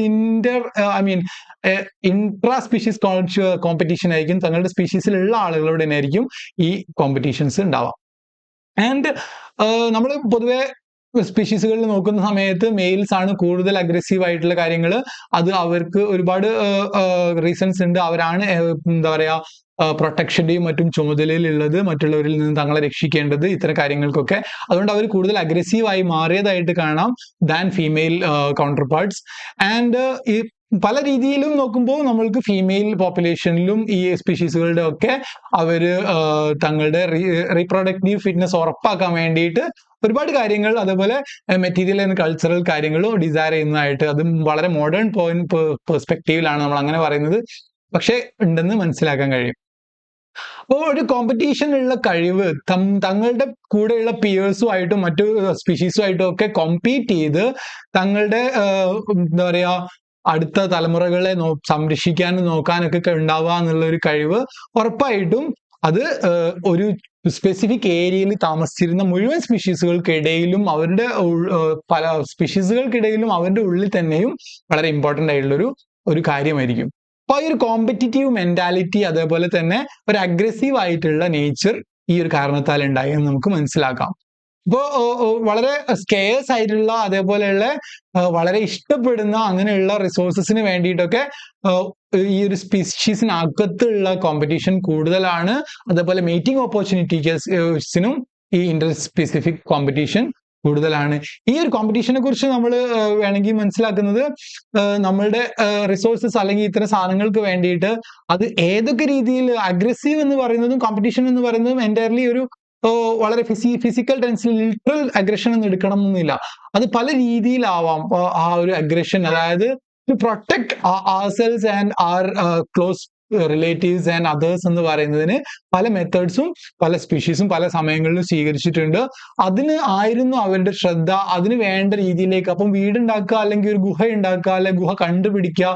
ഇപ്പൊ കിളികളൊക്കെ നല്ല കൂടുണ്ടാക്കും. അതേപോലെ ചില മീറ്റിംഗ് ഓപ്പർച്യൂണിറ്റീസിന് ചില സ്പീഷീസ് ഒക്കെ കടന്നു പോകുന്ന ചില എന്താ പറയാ ഫിഷിന്റെ സ്പീഷീസ് ഒക്കെ അവർ സ്വയം കളർ മാറും. ചില ബേർഡ്സ് ഡാൻസ് ചെയ്യും, മനുഷ്യൻ ഡാൻസ് ചെയ്യും. അപ്പോൾ ഇങ്ങനെ നമ്മൾ നോക്കുന്ന സമയത്ത് അവര് ഈ ഒരു കോമ്പറ്റീഷൻ പല രീതിയിലായിരിക്കും അവർ അതിനെ അപ്രോച്ച് ചെയ്യുന്നത്. ആ അഗ്രഷൻ എന്ന് പറയുന്നതിനെ ഒരു ഇന്റൻസിറ്റി ലെവലിൽ മനസ്സിലാക്കിയാൽ മച്ച് ബെറ്റർ ആണെന്ന് ഞാൻ വിചാരിക്കും. അപ്പം നമ്മൾ അവരുടെ ഈ ഒരു കോമ്പറ്റീറ്റീവ് നേച്ചറിനെ കുറിച്ച് നമ്മൾ മനസ്സിലാക്കി. ആൻഡ് ആ ഒരു കോമ്പറ്റീഷൻ അനുസരിച്ച് പല സ്പീഷീസും ഇല്ലാതായി പോവുകയോ അല്ലെങ്കിൽ ചില സ്പീഷീസുകൾ ശരിക്കും റിസോഴ്സസ് ഇല്ലാത്തത് കാരണം എക്സ്റ്റിങ്ക്റ്റ് ആയി പോകുന്നത്. നമ്മളിപ്പോൾ ഒരുപാട് എക്സ്റ്റിങ്ക്റ്റ് ആയി പോകുന്നവരെ കുറിച്ച് അവരുടെ താമസ സ്ഥലമായ കാടുകൾ ഇല്ലാതാവുന്നത് കൊണ്ട് അവരുടെ ഭക്ഷണങ്ങൾ ഇല്ലാതാവുന്നതുകൊണ്ട് ഇങ്ങനെയൊക്കെ നമ്മൾ കാണുന്നുണ്ട്. അപ്പോൾ ഈ ഒരു 3 പോയിന്റ്സ് നമ്മൾ അതിനിടയ്ക്ക് ഒന്ന് തിരികിയതാണ്. എന്തിനിടയിൽ കോമ്പറ്റീഷനും അതേപോലെ കിൻ സെലക്ഷനും അതേപോലെ തന്നെ കെയറിങ് ഫോർ ദ കിൻ എന്ന് പറഞ്ഞത്. അതേപോലെ നമ്മളൊരു കാര്യം കൂടെ ഡിസ്കസ് ചെയ്തിരുന്നു, അത് ടാർസിയസിനെ കുറിച്ചായിരുന്നു. അപ്പൊ ഇത് ഞാൻ അതിനിടയിൽ ഒന്ന് ഒരു എവല്യൂഷണറി മെക്കാനിസത്തിൽ നടക്കുന്ന കുറച്ച് കാര്യങ്ങൾ എന്നുള്ള നിലക്ക് ആഡ് ചെയ്തതാണ്.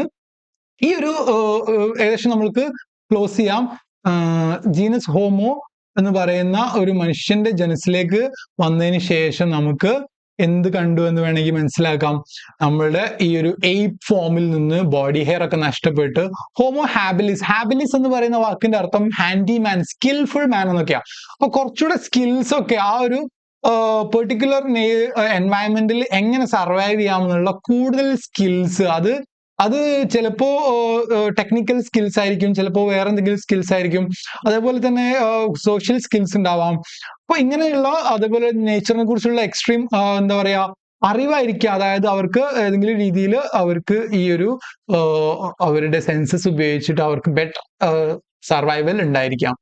അപ്പോൾ ഹാബിലിസ് എന്ന് പറയുന്നത് സ്കിൽഫുൾ എന്ന് പറയുന്ന ഒരു വാക്ക് ഉപയോഗിച്ചിട്ടാണ്. അപ്പൊ നമ്മുടെ 2.5 മില്യൺ ഇയേഴ്സ് ഒക്കെ ഉണ്ടായിരുന്ന ഏർലി ഹോമോ ഹാബിലിസ് ആയിരുന്നു. അവർ കംപ്ലീറ്റ്ലി ബൈപ്പെഡൽ ആയിരുന്നു, 2 കാലിലായിരുന്നു നടക്കുക. ആൻഡ് അവരുടെ ബ്രെയിന് കുറച്ച് വലിപ്പം കൂടുതലുണ്ടെന്ന് നമ്മൾ കാണാം. വീണ്ടും ഒരു 1/2 മില്യൺ ഇയേഴ്സ് എഗോ അല്ലെങ്കിൽ 1.9 മുതൽ നമുക്ക് ഹോമോ ഇറക്ടസ് എന്ന് പറയുന്ന ഒരു പെർട്ടിക്കുലർ സ്പീഷീസിന്റെ സാന്നിധ്യം കാണാൻ കഴിയും. അവര് സോഷ്യൽ ആയിരുന്നു, നല്ലപോലെ അവര് സ്കാവഞ്ചേഴ്സ് ആയിരുന്നു. അവര് മിക്കവാറും എന്തായിരുന്നു ഇങ്ങനെയുള്ള മാംസാദികളൊക്കെ പലപ്പോഴും എവിടെന്നെങ്കിലും കിട്ടുന്നത് കഴിക്കുന്നവരായിരുന്നു. പക്ഷെ പതിയെ ആക്റ്റീവ്ലി ഹണ്ടേഴ്സ് ആയി മാറി.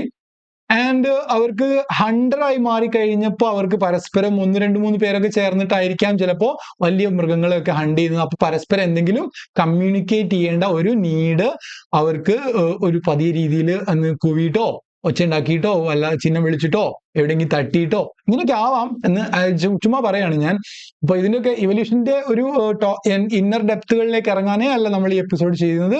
ഈ എപ്പിസോഡിൽ നമ്മൾ എവല്യൂഷൻ കാരണം എങ്ങനെ ഇന്നത്തെ സൈക്കോളജിക്കൽ സ്റ്റേജ് പലതും നമുക്ക് ഉണ്ടായിട്ടുണ്ടാവാം എന്ന് ഒന്ന് വെറുതെ നോക്കുന്നതിന് വേണ്ടിയാണ് നമ്മൾ ഇത് ചെയ്യുന്നത്. അപ്പോൾ ഈ ഒരു ചുറ്റുമുള്ള എൻവയൺമെന്റിനനുസരിച്ച് അല്ലെങ്കിൽ തങ്ങളുടെ പ്രേയുടെ അതായത് തങ്ങളുടെ ഇരയുടെ രൂപത്തിനും ഭാവത്തിനും രീതികൾക്കും അനുസരിച്ച് അവരുടെ രീതികൾ മാറ്റാനും അവർ പലതും കമ്മ്യൂണിക്കേറ്റ് ചെയ്യാനൊക്കെ തുടങ്ങിയിട്ടുണ്ടാവണം. അതേപോലെ തന്നെ പരസ്പരം ഏതെങ്കിലുമൊക്കെ രീതിയിൽ എന്തെങ്കിലുമൊക്കെ കമ്മ്യൂണിക്കേറ്റ് ചെയ്യാനുള്ള ശ്രമത്തിന്റെ ഭാഗമായിട്ട് ചില സിമ്പിൾസ് ഒക്കെ, അതായത് ആനയോ കുതിരയോ കടുവയോ എന്താണെന്ന് പറയാൻ പല ഒരു അംഗവിക്ഷേപങ്ങളിലൂടെ എന്തെങ്കിലുമൊക്കെ അവർ സാധ്യമാക്കിയിട്ടുണ്ടാവും എന്നൊക്കെ നമുക്ക് കാണാൻ കഴിയും. അപ്പോൾ അവരുടെ ബ്രെയിന് കുറച്ചുകൂടെ എക്സ്പാൻഡ് ചെയ്തു. കാരണം ഇത്തരം കാര്യങ്ങളിലൂടെ അവർ വീണ്ടും വീണ്ടും വീണ്ടും അവരുടെ ഇൻഫർമേഷൻ പ്രോസസ്സിംഗ് ആയിട്ടുള്ള യൂണിറ്റ് ആയിട്ടുള്ള ബ്രെയിനിലേക്ക് കൂടുതൽ കാര്യങ്ങൾ കൊടുത്തുകൊണ്ടിരിക്കുക. അപ്പൊ അവരുടെ ബ്രെയിന് കുറച്ചുകൂടെ ഈ ഒരു 2 മില്യൺ ഇയേഴ്സ് എഗോ കുറച്ചുകൂടെ വലുതായതായിട്ട് നമുക്ക് മനസ്സിലാക്കാം. പിന്നെ അതിനിടയിൽ ഉണ്ടായിരുന്ന ഒരു ചെറിയ സ്പീഷീസ് ആണ് ഹൈഡൽബെർജൻസിസ് എന്ന് പറയുന്നത്. അവരിൽ നിന്ന് അവർ എക്സ്റ്റിങ്ക്ട് ആയിപ്പോയി. അവരിൽ നിന്ന് നിയാണ്ടർതാലും ഡെനിസോവൻസും ഒക്കെ ഒരു 0.8 മില്യൺ ഇയേഴ്സ് എഗോ, അതായത് 8 ലക്ഷം വർഷങ്ങൾക്ക് മുൻപ് ഈ ഒരു നിയാണ്ടർതാലുകളും ഡെനിസോവൻസ് ഒക്കെ ഇവിടേക്ക് വന്നു. ആൻഡ് അവര് കുറച്ചുകൂടെ ചെറിയ ഇരകൾ പിടിക്കുന്നവരും അതുപോലെ പ്ലാന്റുകൾ കൺസ്യൂം ചെയ്യുന്നവരൊക്കെ ആയിരുന്നു. ആൻഡ് ഇത്തരം കാര്യങ്ങൾ കൂടെ ചെയ്തു. അപ്പോൾ അതായത് എണീറ്റ് നടന്നു, മനുഷ്യരൂപത്തിലായി, ഇങ്ങനെ കാര്യങ്ങളൊക്കെ ചെയ്യുന്നു. അപ്പോൾ അവരുടെ രൂപം അവരുടെ കുറച്ചുകൂടെ ക്ലോസ്ലി നിറ്റ് ആയിട്ടുള്ള ഒരു സമൂഹമായി മാറുകയാണ്. അപ്പൊ അവരുടെ നീഡ്സും രീതികളും ഒക്കെ പതിയെ ചേഞ്ച് ചെയ്യുന്നുണ്ട്. അവരുടെ ആവശ്യങ്ങൾ മാറുന്നുണ്ട്. പ്ലാന്റ്സ് കഴിക്കാൻ തുടങ്ങുന്ന പോലെ അത്തരം കാര്യങ്ങളോട് കൂടി അവർക്ക് ആ ഒരു ഹയർ എന്താ പറയാ ഇന്റലിജൻസിന്റെ നീഡ് വരിക. കാരണം അവരുടെ ചുറ്റുള്ള സാധനം വിഷമാണോ അല്ലയോ, മുമ്പ് കഴിച്ച് മരിച്ചു പോയിട്ടുണ്ടോ, അങ്ങനത്തെ കാര്യങ്ങളെ കുറിച്ച്. അതേപോലെ എക്സ്ട്രീം ക്ലൈമറ്റ് വേരിയബിലിറ്റി ഉണ്ട്. ഈ ഒരു കാലഘട്ടങ്ങളിലൊക്കെ ഈ ഭൂമിയുടെ അവസ്ഥ നമുക്ക് ഇമാജിൻ ചെയ്യാൻ കഴിയുന്നതേ ആയിരിക്കില്ല. ആൻഡ് ആ ഒരു ഇന്റൻസിറ്റിയിൽ ആ ഒരു ഇന്റൻസിഫൈഡ് അങ്ങനത്തെ പ്രശ്നങ്ങൾ, ആ ഒരു ക്ലൈമറ്റ് വേരിയബിലിറ്റി അവരുടെ അവസ്ഥയെ ഇന്റൻസിഫൈ ചെയ്യാണ്. അവര് വളരെ പ്രൊട്ടക്റ്റഡ് ആയിട്ടുള്ള എൻവയറമെന്റുകളിലേക്ക് നീങ്ങേണ്ടി വരുന്നുണ്ട്. ആൻഡ് ഒരുപാട് മൈഗ്രേറ്റ് ചെയ്യേണ്ടി വരുന്നുണ്ട്. ഒരുപാട് ചേഞ്ച്, അതായത് അടുത്ത ലൊക്കേഷനുകളിലുള്ള വേറെ പ്രദേശങ്ങളിലുള്ള പുതിയ സാഹചര്യങ്ങൾ അവർ വീണ്ടും കാണേണ്ടി വരുന്നുണ്ട്. അതൊരു സമൂഹമായിട്ട് കാണുമ്പോൾ അവരുടെ രീതികൾ, അവരുടെ സോഷ്യൽ ലൈഫ് ഇങ്ങനെ മാറി വരുന്നതും, അവരുടെ ബുദ്ധി, അവരുടെ ഇന്റലിജൻസ് എന്ന് പറയുന്നത് ഈ ഒരു സോഷ്യൽ സർക്കംസ്റ്റാൻസസിൽ സർവൈവ് ചെയ്യാനുള്ള ഒരുപാട് കാര്യങ്ങളായിട്ട് മാറുന്നത് നമുക്ക് കാണാൻ കഴിയും. ആൻഡ് അവിടെ മച്ച് ബെറ്റർ സർവൈവൽ ഉണ്ടാവാൻ, റീപ്രൊഡക്റ്റീവ് എന്താ പറയാ പ്രോസസ്സിന്റെ അളവ് കൂടാൻ, ആൻഡ് അമ്മമാർക്കും കുഞ്ഞുങ്ങൾക്കും ബെറ്റർ കെയർ ഉണ്ടാവാനൊക്കെ ഈ ഒരു സാഹചര്യങ്ങൾ, ഈ മൈഗ്രേഷൻസ്, ഇങ്ങനത്തെ പ്രശ്നങ്ങളൊക്കെ അവരെ ഓടിക്കുന്നതോറും അവര് അതിൽ ബെറ്റർ ഓപ്പർച്യൂണിറ്റീസ്, അവന്യൂസ് കണ്ടെത്തുകയും അത് ഒരു നല്ല എന്താ പറയാ നല്ല കാര്യമായിട്ട് ഹ്യൂമാനിറ്റിക്ക് ഭവിക്കുക ചെയ്യുന്നതെന്ന് വേണമെങ്കിൽ നമ്മൾക്ക് പറയാം. അപ്പോൾ നമ്മൾ ഹോമോസാപ്പിയൻസിലേക്ക് വന്നു. ഹോമോസാപ്പിയൻസ് എന്ന് പറയുന്നതിന് നമുക്ക് സിംപ്ലി ഡിഫൈൻ ചെയ്യുകയാണെങ്കിൽ ദേ ആർ ദ ഗ്രേറ്റ് ഏപ്സ്. അവരാണ് നമ്മൾ നേരത്തെ പറഞ്ഞ ഹോമിനിഡേ ഫാമിലിയിലുള്ള ഗ്രേറ്റ് ഏപ്സ് എന്ന് പറയുന്നത്. അവര് ബൈപ്പെഡലാണ്, 2 കാലിലാണ് നടക്കുന്നത്. ഹൈ ഇന്റലിജൻസ് ഉണ്ട്. ഈ ബ്രെയിൻ ഇത്രയ്ക്കും ഇവോൾവ് ആണ്. അതിന് ഒരുപാട് കഴിവുകളുണ്ട്. ആൻഡ് ഏറ്റവും ലാർജസ്റ്റ് ബ്രെയിൻ ആണെന്ന് നമ്മൾ നേരത്തെ കണ്ടു. ഒരു മനുഷ്യൻ എന്തുണ്ട്, അവന്റെ ബോഡി പ്രൊപ്പോർഷനറ്റ്ലി ഒരുപാട് ബിഗർ ബ്രെയിൻ ഉണ്ട്, ഒരുപാട് കോർട്ടെക്സ് ഉണ്ട്, ഒരുപാട് ഏരിയ നമ്മുടെ ബ്രെയിനിൽ നമുക്ക് ഒരുപാട് ന്യൂറോൺസിന് അവൈലബിൾ ആയിട്ടുണ്ട്. നമുക്ക് ഇത്തരം ഇൻഫർമേഷൻസ് സൂക്ഷിക്കാനൊക്കെ നമുക്ക് വേണമെങ്കിൽ മനസ്സിലാക്കാം. ഇത് കാരണം നമ്മൾക്ക് വളരെ അഡ്വാൻസ്ഡ് ആയിട്ടുള്ള കോഗ്നിറ്റീവ് സ്കിൽസ് ഡെവലപ്പ് ചെയ്യാൻ പറ്റുകയും നമ്മൾ വളരെ ലേറ്റർ ഒരുപാട് ഭാഷയും അതുപോലുള്ള സാധനങ്ങളൊക്കെ ഉണ്ടാക്കുന്ന ഒരു സമൂഹമായി, ആർട്ട് ക്രിയേറ്റ് ചെയ്യുന്ന സമൂഹമായി മാറുകയൊക്കെ ചെയ്തു. വളരെ കോംപ്ലക്സ് ആയിട്ടുള്ള ടൂൾസ് യൂസ് ചെയ്തു. ആൻഡ് നമ്മൾക്ക് വലിയ സ്ട്രക്ചേഴ്സും അതേപോലെ സോഷ്യൽ സ്ട്രക്ചേഴ്സ്, രാജ്യങ്ങളും സിവിലൈസേഷൻ സംസ്കാരങ്ങളും ഒക്കെ ഉണ്ടാവുകയും ചെയ്തു. അപ്പോ 1-2 ചെറിയ കാര്യങ്ങൾ പറയുകയാണെങ്കിൽ, ഇന്ന് പ്രസന്റ്ലി മനുഷ്യന് തങ്ങളുടെ DNA എന്ന് പറയുന്നത് ഏകദേശം 99%ഉം ഈ നിയാണ്ടർതാലുകളുടെയും ഡെനിസോവൻസിന്റെയും 95% എങ്കിലും അവരുടെയൊക്കെയാണ്. നമ്മുടെ ചിമ്പാൻസികളിലുമായിട്ട് ഒരുപാട് ക്ലോസസ്റ്റ് റിലേറ്റഡ് ആയിട്ടുള്ള DNA ആണ് നമ്മുടേത്. അപ്പൊ അവരുടെ ബ്രെയിൻ, അവരുടെ ബോഡി മെക്കാനിസം, അവരുടെ ഇത്തരം സാധനങ്ങൾ, അവരുടെ സോഷ്യൽ സ്ട്രക്ചർ, ഇതൊക്കെ വർക്ക് ചെയ്തിരുന്ന ആ ഒരു പെർട്ടിക്കുലർ ബ്രെയിൻ ഡെവലപ്മെന്റിൽ അതിൽ നിന്ന് വരുന്ന, കാരണം നമ്മൾ ഈ ഒരു ഡിസ്കഷനിൽ എവല്യൂഷൻ മെക്കാനിസം എന്ന് പറയുന്നത് എല്ലാ സമയത്തും ഇങ്ങനെ തുടർന്ന് വന്നിട്ടുണ്ടായിരുന്നെങ്കിൽ അന്ന് അവർ സർവൈവലിന് വിനിയോഗിച്ചിരുന്ന പലതും ആ റെപ്റ്റീലിയൻ ബ്രെയിനകത്തോ അല്ലെ മമേലിയൻ ബ്രെയിനകത്തോ ഉണ്ടായിരുന്നു. അതിന്റെ വകഭേദങ്ങളായിരിക്കാം പിന്നീട് വന്നവർക്ക് അഡാപ്റ്റേഷനും അഡ്ജസ്റ്റ്മെന്റിനും ഉണ്ടായിരുന്നത് എന്ന് നമ്മൾ മനസ്സിലാക്കണം. അതേപോലെ എന്താ പറയുക, നിയാണ്ടർതാൽസിൽ നമ്മുടെ ഒരു വോക്കൽ കോഡിന്റെ അല്ലെങ്കിൽ നമ്മുടെ സ്പീച്ച് കൺട്രോളിന് ആവശ്യമായ ഒരു ജീന്റെ ചെറിയൊരു വേരിയന്റ് കാണുന്നുണ്ട് എന്ന് നമുക്ക് പറയാം. മനുഷ്യൻ ടൂൾസ് യൂസ് ചെയ്തിരുന്നു. മനുഷ്യന് തങ്ങളുടെ ടൂൾസ് യൂസ് ചെയ്തതാണ് വളരെ ഏകദേശം നമ്മൾ 8 മില്യൺ ഇയേഴ്സ് എഗോ എന്ന് പറഞ്ഞിട്ട് മനുഷ്യന്റെ രൂപം അങ്ങനെ ഉണ്ടായി വന്നു. ഏകദേശം ഹോമോസാപ്പിയൻസ് ആയി മാറിയത് 2.5 മില്യൺ ഇയേഴ്സ് എഗോ ആണെന്ന് ഒരു 2.5 മില്യൺ ഇയേഴ്സ് എഗോ എന്നാണെങ്കിൽ നമ്മള് ഒരു 3 മില്യൺ ഇയേഴ്സ് ഒക്കെ ആയിട്ട് പാലിയോലിത്തിക് എന്ന് പറയുന്നത് ശിലായുഗം എന്നാണ്. നമ്മൾ ഏർലി ശിലായുഗത്തെ കുറിച്ചൊക്കെ പഠിക്കും. അപ്പോൾ കല്ലുകളായിരുന്നു അവരുടെ ടൂൾസ്. കല്ലുകളും കല്ലുപയോഗിച്ചിട്ട് കല്ല് മരത്തുമ്മ കെട്ടിയിട്ടും അതുപോലുള്ള സാധനങ്ങളൊക്കെ മനുഷ്യൻ ടൂൾസ് ഉണ്ടാക്കി. ആ കല്ലുകൾ പൊട്ടുന്ന സമയത്ത് അത് ഉറപ്പുള്ള അല്ലെങ്കിൽ ഷാർപ്പാണെന്ന് കണ്ട് അതിൽ നിന്ന് ബെറ്റർ മുറിക്കാൻ പറ്റുന്ന കല്ലുകൾ ഉണ്ടാക്കി. അങ്ങനെ എന്തെങ്കിലുമൊക്കെ മുറിക്കാനും അതുപോലുള്ള സാധനങ്ങൾ, അതേപോലെ എല്ലുകൾ പൊട്ടിക്കാനും ആ ബോൺസ് അതിലുള്ള മാരോ കൺസ്യൂം ചെയ്യാനും ഇങ്ങനെ വരെ നമ്മൾ ആ ശിലായുഗത്തിലുള്ള ടൂൾസ്, സ്റ്റോൺ ടൂൾസ് ഉപയോഗിച്ചിട്ടുണ്ട് എന്ന് നമുക്ക് വേണമെങ്കിൽ മനസ്സിലാക്കാം. അപ്പോ ശിലായുഗത്തിലുള്ള ഒരു മനുഷ്യനാണിത്. അദ്ദേഹം അദ്ദേഹത്തിന്റെ കയ്യിലുള്ള വടിയിൽ ഒരു കല്ലുണ്ടാവും എന്ന് നമുക്ക് വിചാരിക്കാം. അതുപോലെ തന്നെ നമുക്ക് കമ്മ്യൂണിക്കേഷനെ കുറിച്ചും പറയാം. വളരെ എവല്യൂഷനിൽ മനുഷ്യൻ ഇങ്ങനെ വരുന്ന സമയത്ത് മനുഷ്യൻ കമ്മ്യൂണിക്കേറ്റ് ചെയ്തിരുന്നു എന്ന് നമുക്ക് ഈ ഒരു ലേറ്റർ സ്റ്റേജിൽ മനസ്സിലാക്കുമ്പോൾ എങ്ങനെയൊക്കെ കമ്മ്യൂണിക്കേറ്റ് ചെയ്ത് ആ സമയത്ത് ഭാഷകൾ ഉണ്ടായിരുന്നില്ല എന്ന് നമ്മൾ ചിന്തിക്കുകയാണെങ്കിൽ പോലും അവരുടെ കമ്മ്യൂണിക്കേഷൻ കേവ് പെയിന്റിങ്സ് ആയിട്ടോ അല്ലെങ്കിൽ റോക്കിൽ വരച്ചു വെച്ചത്, അതായത് വല്ല സിഗ്നൽ ആയിരിക്കാം അങ്ങോട്ട് പോകണം ഇങ്ങോട്ട് പോകരുത് എന്നുള്ളത്, അത് റോക്ക് ആർട്ടിന്റെ രൂപത്തിലായിട്ടൊക്കെയാണ് നമ്മൾക്ക് ഈ ഒരു അപ്പർ അല്ലെങ്കിൽ പാലിയോലിത്തിക് ഏജ് മുതൽ കാണാൻ കഴിയുന്നത്. 30,000 വർഷങ്ങൾക്ക് മുൻപ് വരെ മുൻപ് ഉണ്ടായിരുന്ന ഒരു ഷവേറ്റ് എന്ന് പറയുന്ന ഒരു ഷവേ എന്ന് പറയുന്ന ഒരു ഗുഹയില്, ഫ്രഞ്ച് പേരാണ്, ഒരു ഫ്രാൻസിൽ ഉണ്ടായിരുന്ന ഒരു ഗുഹയാണ്. ആ ഗുഹയ്ക്കകത്ത് ഉണ്ടായിരുന്ന പെയിന്റിങ്ങുകൾ, ആ പെയിന്റിങ്ങുകളൊക്കെ നമ്മൾ കണ്ടു കഴിഞ്ഞാൽ നമ്മൾക്ക് I have it here somewhere. അപ്പോ ആ ഒരു ഇതിനകത്ത് ഉണ്ടായിരുന്ന പെയിന്റിങ്ങുകൾ വളരെ യൂസ്ഫുൾ ആണ് നമ്മൾക്ക് ഈ ഒരു സമൂഹത്തിന്റെ അവസ്ഥയെക്കുറിച്ചും രീതികളെക്കുറിച്ചും ഒക്കെ മനസ്സിലാക്കാൻ. ആൻഡ് ഒരുപാട് ഇൻഫർമേഷൻ നമുക്ക് ഇത്തരം കമ്മ്യൂണിക്കേഷൻ ഡിവൈസസ് നമുക്ക് അതിൽ നിന്ന് മനസ്സിലാക്കാൻ കഴിയും. നമ്മുടെ ഭാഷയും നമ്മുടെ സ്ക്രിപ്റ്റ് എന്ന് പറയുന്ന റൈറ്റിംഗ് ഒക്കെ അവരുടെ വരകളിൽ നിന്ന് ഇവോൾവ് ചെയ്താണെന്ന് നമുക്ക് ചിന്തിക്കാൻ കഴിയും. കാരണം എന്താ വെച്ചാൽ ആൻഷ്യൻ ഈജിപ്തിലൊക്കെ അല്ലെങ്കിൽ നമ്മുടെ ഏറ്റവും പുരാതനമായ കൾച്ചറുകളിൽ ചിത്രം വരയ്ക്കുന്നത് തന്നെ ആയിരുന്നു. താഴേന്ന് മുകളിലേക്ക് അവിടെ നിന്ന് ഇങ്ങോട്ട് നീക്കിയിട്ടൊക്കെ ഇങ്ങനെ ഡ്രോയിങ്സിലൂടെ തന്നെയായിരുന്നു അവർ എഴുതിയിരുന്നത്. നമ്മൾ പുരാതനമായ ടെക്സ്റ്റുകളൊക്കെ എടുത്ത് നോക്കുമ്പോൾ നമുക്കത് കാണാൻ കഴിയും. ആൻഡ് ആ ഒരു ടെക്സ്റ്റുകളിലൊക്കെ നമുക്ക് കാണാൻ കഴിയുന്ന ഇത്തരം സാധനങ്ങൾ നോക്കുമ്പോൾ റൈറ്റിങ്ങും അതുപോലെയുള്ള സിംബോളിസം എന്ന് പറയുന്ന സിമ്പിൾസ് ഉപയോഗിച്ച് വേറെ സാധനങ്ങൾ, ഇപ്പോൾ ആന എന്ന് പറയുന്ന ആനയെ വരയ്ക്കേണ്ടതില്ല, ആനയുടെ തല മാത്രം വരച്ചാൽ മതി, തുമ്പിക്കൈ മാത്രം വരച്ചാൽ മതി എന്നൊക്കെ പറയുന്ന പോലെ ആ ഒരു രീതിയിലുള്ള സിംബോളിസം ഒക്കെ ഇവോൾവ് ചെയ്യാനും ഈ ഒരു കമ്മ്യൂണിക്കേഷന്റെ വളരെ ഏർലി ഫോംസ് കാരണമായിട്ടുണ്ട് എന്ന് വേണം തന്നെ നമ്മൾ മനസ്സിലാക്കാൻ. ആൻഡ് നമ്മുടെ ബ്രെയിനകത്ത് നമ്മൾക്ക് വെർണിക്കീസ് ഏരിയ, ബ്രോക്കാസ് ഏരിയ എന്ന് പറഞ്ഞ 2 ഏരിയാസിനെ കുറിച്ച് പഠിക്കാനുണ്ട്. അപ്പൊ ആ ഏരിയാസിന്റെ കഴിവുകൾ എന്ന് പറയുന്നത്, വെർണിക്കീസ് ഏരിയ എന്താ പറയാ, ഒബ്ജക്ട്സിനെയോ അല്ലെങ്കിൽ കാര്യങ്ങളെയൊക്കെ വേർഡ്സും ആയിട്ട് കണക്ട് ചെയ്യാണ് ചെയ്യുക.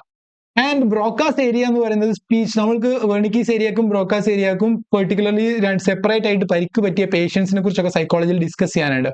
അപ്പോൾ ബ്രോക്കാസ് ഏരിയ എന്താ ചെയ്യുന്നത് വെച്ചാൽ അവര് ഭാഷയുടെ, അതായത് സംസാര ഭാഷയുടെ, ഒരു ഓറലായിരുന്നു ഭാഷ ഒരുപാട് കാലത്തേക്ക് എന്തായാലും അല്ലെ, ആ ഒരു ഗ്രാമർ സ്ട്രക്ചറിനെ, അതുപോലെ ഒരു സെന്റൻസിൽ ഏത് രീതിയിൽ പറയണം, അങ്ങനെയുള്ള കാര്യങ്ങൾ. അപ്പോൾ ബ്രോക്കാസ് ഏരിയക്ക് എന്തെങ്കിലും പറ്റിയാൽ അയാൾക്ക് വേർഡ്സ് ചിലപ്പോൾ അപ്പോഴും അറിയുണ്ടാവും, വേർഡ്സ് മാത്രം പറഞ്ഞുകൊണ്ടിരിക്കാൻ പറ്റുകയുണ്ടാവും, പക്ഷെ ഒരു പ്രോപ്പർ സെന്റൻസ് സ്ട്രക്ചറിലൂടെ കമ്മ്യൂണിക്കേറ്റ് ചെയ്യാൻ കഴിയില്ല എന്ന് വേണം നമുക്ക് മനസ്സിലാക്കാൻ. അപ്പൊ നൗൺ എന്താ, വേർബ് എന്താ, പ്രൊപ്പോസിഷൻസ് എന്താ, അതിന്റെ ഒക്കെ ഉപയോഗം, ഇതൊക്കെ ബ്രോക്കാസ് ഏരിയ ആയിട്ട് റിലേറ്റഡ് ആണ്. ആൻഡ് ഇത് രണ്ടും കൂടാതെ നമ്മുടെ അപ്പൊ കാണുന്ന മുഴുവൻ സെൻസറി ഇൻഫർമേഷനെ കൂടെ ചേർത്ത് വെച്ചിട്ട് നമ്മുടെ ഒരു പ്രീ ഫ്രണ്ടൽ കോർട്ടെക്സ് ആണ് എന്താണ് ഈ ഒരു സിന്തസിസ്, ഈ ഒരു ലെഫ്റ്റ് പ്രീ ഫ്രണ്ടൽ കോർട്ടെക്സ്, നമ്മുടെ ലെഫ്റ്റ് സൈഡിലുള്ള ഈ ലാംഗ്വേജ് ഏരിയാസ് മുഴുവൻ നമ്മുടെ വെർണിക്കീസ് ഏരിയ, ബ്രോക്ക ഏരിയ ഒക്കെ നമ്മുടെ ലെഫ്റ്റ് ബ്രെയിനിലുള്ളത്. ഓക്കെ, അപ്പോൾ ആ ലെഫ്റ്റ് പ്രീ ഫ്രണ്ടൽ കോർട്ടെക്സിലുള്ള, പ്രീ ഫ്രണ്ടൽ കോർട്ടെക്സ് എന്ന് പറഞ്ഞാൽ നമ്മുടെ തൊട്ട് മുൻപിലുള്ള നെറ്റിയുടെ തൊട്ട് പുറകിൽ എന്നർത്ഥം. അപ്പോൾ അവിടെയുള്ള ഈ ഒരു ബ്രെയിൻ ഏരിയ ആണ് ഈ വെർണിക്കീസ് ഏരിയയും ബ്രോക്കാസ് ഏരിയയും ഈ ലെഫ്റ്റ് പ്രീ ഫ്രണ്ടൽ കോർട്ടെക്സും കൂടെ ചേർന്നാണ് നമ്മുടെ മനസ്സിൽ മെമ്മറിയിലുള്ള ഒബ്ജക്ട്സ് ഒക്കെ പുറത്തെടുക്കുന്നതും അതേപോലെ ഇങ്ങനെയുള്ള മെന്റൽ ഇമേജസിനെ നമ്മളിലേക്ക് നമ്മൾ മനസ്സിലാക്കുന്നതും അത് നമ്മുടെ വാചകങ്ങളിലേക്ക്, സെന്റൻസസിലേക്ക്, ഡിസ്ക്രിപ്ഷനിലേക്കൊക്കെ കൊണ്ടുവരാൻ സാധിക്കുന്നതും ഈ ഒരു രീതി, ഈ ഒരു പ്രോസസ്സ് ഇങ്ങനെ ഗ്രാജുവലി വളരെ ടൈം എടുത്തിട്ട് ഡെവലപ്പ് ചെയ്തായിരിക്കണം എന്ന് നമ്മൾ മനസ്സിലാക്കുന്നു. ആൻഡ് കഥകളും അതുപോലെ തന്നെ കഥ പറയാൻ വേണ്ടിയിട്ടുള്ള ആർട്ടും, കമ്മ്യൂണിക്കേഷൻ ഡെവലപ്പ് ആവും തോറും, കമ്മ്യൂണിറ്റികൾ വളരും തോറും, സിവിലൈസേഷൻ ഇങ്ങനെ പതിയെ ഒരുത്തു കൂടും തോറും നമുക്ക് കഥകളുടെ എണ്ണം കൂടിക്കൂടി വരികയാണ്. അപ്പൊ ആ കഥകൾ നമ്മളുടെ അടുത്ത തലമുറയുടെ കഥകൾ പറഞ്ഞിട്ട് അവരെ സർവൈവലിന് ഫിറ്റ് ആക്കാനും നമ്മൾക്ക് പോസിബിൾ ആണ്. അതുകൊണ്ട് അവർക്ക് എന്ത് ചെയ്യാൻ കഴിയാണ്, ഈ കഥകളിലൂടെ പരസ്പരം കണക്ട് ചെയ്യാനും അതേപോലെ അറിവുകൾ ട്രാൻസ്മിറ്റ് ചെയ്യാനും കൾച്ചർ ഷേപ്പ് ചെയ്യാനും കഴിയാണ്. അത് കാലങ്ങളോളം നീണ്ടു നിൽക്കുന്ന രീതിയിലേക്കായി മാറിയത് നമ്മളിപ്പോൾ കാണുന്നുണ്ട്. ആൻഡ് പല സ്ഥലങ്ങളിലേക്കും ഈ ഇത്തരം സ്റ്റോറി ടെല്ലിങ്ങിലൂടെ ഇവിടെയുള്ള കഥകൾ അവിടേക്ക് യാത്ര ചെയ്യാൻ, ലോകം മുഴുവൻ ഈ കഥകൾ എത്തിച്ചേരാനൊക്കെ സ്റ്റോറീസ് സാധ്യമാക്കുന്നുണ്ട്. ആശയപരമായിട്ട് ഈ കഥകളിലൂടെ നമ്മൾക്ക് ഒരുപാട് കാര്യങ്ങൾ, ഇപ്പൊ നമ്മൾക്ക് കഥകളിലൂടെ അറിഞ്ഞ് മാത്രം ഒരുപാട് ആശയങ്ങൾ നമ്മുടെ മനസ്സിലുണ്ടാവാം. അതും നമ്മുടെ ബ്രെയിനിൽ ഇൻഫർമേഷനായി സ്റ്റോർ ചെയ്യപ്പെടുന്നുണ്ടെങ്കിൽ അത് നമ്മുടെ ഭാവിയിലുള്ള ആക്ടിവിറ്റീസിനെ നമ്മളെല്ലാം ചെയ്യുന്ന എല്ലാ കാര്യങ്ങളെയും ഇൻഫ്ലുവൻസ് ചെയ്യുമെങ്കിൽ that's kind of very nice. അപ്പോ ഈ ഒരു എന്താ പറയാ, കേവ് പെയിന്റിംഗ് ഒക്കെ വെച്ച് തുടങ്ങിയ സ്റ്റോറി ടെല്ലിംഗ് അല്ലെങ്കിൽ അത്തരം ആക്ടിവിറ്റീസിലൂടെ, അല്ലെങ്കിൽ സ്പോക്കൺ അല്ലാത്ത, അതായത് ഇപ്പോ മൗന നാടകം എന്നൊക്കെ വിളിക്കുക, ഊമ നാടകം. അപ്പോ അങ്ങനെയുള്ള അതിനെന്താ കറക്റ്റ് പറയാന്ന് എനിക്കറിയില്ല. അപ്പോ ശബ്ദമില്ലാത്ത നിശബ്ദ നാടകം, നിശബ്ദ ചലച്ചിത്രങ്ങളൊക്കെ പണ്ടുണ്ടായിരുന്നല്ലോ. അത്തരം പെർഫോമൻസസ്, മ്യൂസിക്, ഇത്തരം സാധനങ്ങളിലൂടെ തങ്ങളുടെ സ്റ്റോറീസും തങ്ങളുടെ കാര്യങ്ങളും തങ്ങൾ മറ്റുള്ളവരോട് കമ്മ്യൂണിക്കേറ്റ് ചെയ്തിരുന്നു. സമൂഹങ്ങൾ പരസ്പരം കമ്മ്യൂണിക്കേറ്റ് ചെയ്തിരുന്നു. ഈ ഹോമോസാപ്പിയൻസിനകത്തുള്ള പല സ്ഥലങ്ങളിലുള്ള ആളുകൾ അവരുടെ പല കാര്യങ്ങളും പലരും ശത്രുക്കളായി, ട്രൈബ്സ് ആയി ജീവിക്കാൻ തുടങ്ങുമ്പോൾ ഇത്തരം കേവ് പെയിന്റിങ്സ് മുതൽ തങ്ങളുടെ ബാനേഴ്സ് ഒക്കെ പോലെ തങ്ങളുടെ രീതികള്, തങ്ങളുടെ മ്യൂസിക് ഒക്കെ അവർക്ക് വളരെ ഇമ്പോർട്ടന്റ് ആയിരുന്നു. ഇപ്പോൾ ഈജിപ്ഷ്യൻ ഹൈറോഗ്ലിഫിക്സ് എന്ന് പറയുന്നത് ഈജിപ്ഷ്യൻ റൈറ്റിംഗിന്റെ ആ ഒരു രീതിയായിരുന്നു. അപ്പോ നെബാമോൻ എന്ന് പറയുന്ന ഒരു 18th ഡൈനാസ്റ്റിയിലുള്ള ഫറോയുടെ എന്നൊക്കെ പറയാം, അവരുടെ ഒരു ശവകുടീരത്തിലുള്ള ആർട്ടുകളാണ് ഇവിടെ കാണുന്നത്. അതില് ആ ഒരു ഈജിപ്ഷ്യൻസിന്റെ ആർട്ട് ഫോം എത്രത്തോളം ഇതായിരുന്നു, എത്രത്തോളം സോഫിസ്റ്റിക്കേറ്റഡ് ആയിരുന്നു ഈ ഒരു അവസാന കാലം ആയപ്പോഴേക്ക് എന്ന് നമുക്ക് കാണാൻ കഴിയും. ഒരു പാലിയോലിത്തിക് ഏജിലുള്ള ഏകദേശം ഒരു 50-30,000 വർഷം പഴക്കമുള്ള കലാരൂപങ്ങളിൽ നമ്മൾക്ക് ഒരുപാട് കാര്യങ്ങൾ ആ സമൂഹത്തിനെ കുറിച്ച് മനസ്സിലാക്കിയെടുക്കാൻ, അവരെന്ത് ചിന്തിച്ചിരുന്നു, അവർ ഈ ലോകത്തെ കുറിച്ച് എന്ത് മനസ്സിലാക്കിയിരുന്നു എന്ന് നമുക്ക് കാണാൻ കഴിയും. സോ ഇത്തരം ഈ ഒരു അവസ്ഥയിൽ നിന്ന് നമ്മൾ നേരത്തെ ടൂൾസിനെ കുറിച്ച് പറഞ്ഞു. ഇത് മനുഷ്യണ്ടാക്കിയിരുന്ന പാലിയോലിത്തിക് ഏജിൽ ഉണ്ടാക്കിയിരുന്ന ടൂൾസ് ആണ്.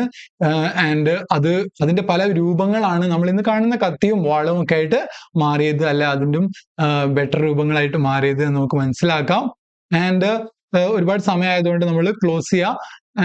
ഈ ഒരു പാലിയോലിത്തിക് ഏജ് എന്ന് പറയുന്നത് നമ്മൾ ശിലായുഗം എന്ന് വിളിക്കുന്ന, നമുക്ക് പുരാതന ശിലായുഗവും അതിനുശേഷം എന്താ പറയാ വെങ്കലയുഗം, ബ്രോൺസ് ഏജ് ഉണ്ട്, ബ്രോൺസ് ഏജിന് ശേഷം I think iron age, I mean ഇരുമ്പ് യുഗം ഉണ്ട്, പിന്നെ ബ്രോൺസ് ഏതാ ആദ്യം വരുന്നതെന്നും ഞാൻ കൺഫ്യൂസ്ഡ് ആണ്. ഇപ്പോ കുറച്ച് സമയമായി ഇങ്ങനെ സംസാരിക്കുന്നു. അപ്പോൾ എന്തായാലും നമ്മൾ പാലിയോലിത്തിക് ഏജ് കഴിഞ്ഞ് ഞാൻ നേരത്തെ പറഞ്ഞ ഫ്രാൻസിലുള്ള അവര് ഒരുപാട് കാര്യങ്ങൾ ചെയ്തിരുന്നു വേണമെങ്കിൽ നമുക്ക് മനസ്സിലാക്കാം. അവർ ബാൻഡുകളായിട്ട് ഇങ്ങനെ ഒരുമിച്ച് സമൂഹമായിട്ട് താമസിക്കാൻ തുടങ്ങിയ ആളുകൾ, അവര് പ്ലാന്റ്സും അതർ സാധനങ്ങളൊക്കെ കളക്ട് ചെയ്ത് സൂക്ഷിക്കാൻ, വളർത്താൻ, ഫിഷിങ് ചെയ്യാൻ തുടങ്ങി, ആൻഡ് ഹണ്ട് ചെയ്യാൻ തുടങ്ങി. ഇപ്പൊ പാലിയോലിത്തിക് ആർട്ടിൽ ആ ഒരു സമയത്തുള്ള 31,000 വർഷം മുമ്പുള്ള ഒരു ഫ്രാൻസിലുള്ള ഗുഹയിലുള്ള പെയിന്റിങ്സിന്റെ റെപ്ലിക്കാണ് നമ്മൾ ഈ കാണുന്നത്. അപ്പോ ഇത് എന്താ സിംഹം പോലെയുണ്ട്, കുതിരകളോ അങ്ങനത്തെ സാധനങ്ങളെ കുറിച്ച്, അതേപോലെ ഹോഴ്സസ് ആണിത്. അപ്പം ആൻഡ് അതേ ഗുഹയിലുള്ള മറ്റൊരു പെയിന്റിങ് റൊമാനിയൻ സ്റ്റാമ്പിൽ കാണിച്ചിരിക്കുന്നതാണ്. ഈ ഒരു മൃഗമാണ് അത്. ഇതിനെ ബൈസൺ എന്ന് വിളിക്കുക, സ്റ്റീപ്പി ബൈസൺ എന്നെങ്ങാനും. അപ്പോ ആൻഡ് ഒരു 25,000 വർഷങ്ങൾക്ക് മുൻപ് നമ്മളൊരു മിസോലിത്തിക് ഏജിലേക്ക്, കുറച്ചുകൂടെ ബെറ്റർ രൂപങ്ങളിലേക്ക് മനുഷ്യൻ മാറുകയാണ്. ഹണ്ടിങ് ഒക്കെ കുറച്ച് കുറയുകയാണ്, പകരം നമ്മൾ ഡൊമസ്റ്റിക്കേറ്റ് ചെയ്യപ്പെടുന്നുണ്ട് കുറച്ച് ആനിമൽസ് ഒക്കെ.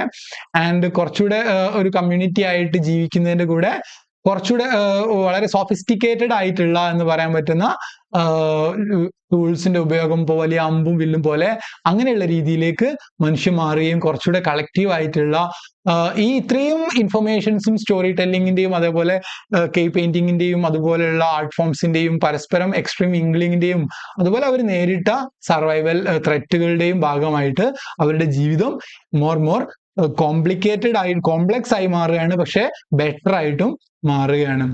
ആൻഡ് നമുക്ക് നിയോലിത്തിക് റെവല്യൂഷൻ എന്ന് പറയുന്ന ഒരു റെവല്യൂഷനെ കുറിച്ച് കാണാൻ കഴിയും. ഫസ്റ്റ് അഗ്രികൾച്ചറൽ റെവല്യൂഷൻ എന്നതിനെ വിളിച്ചിട്ടുണ്ട്.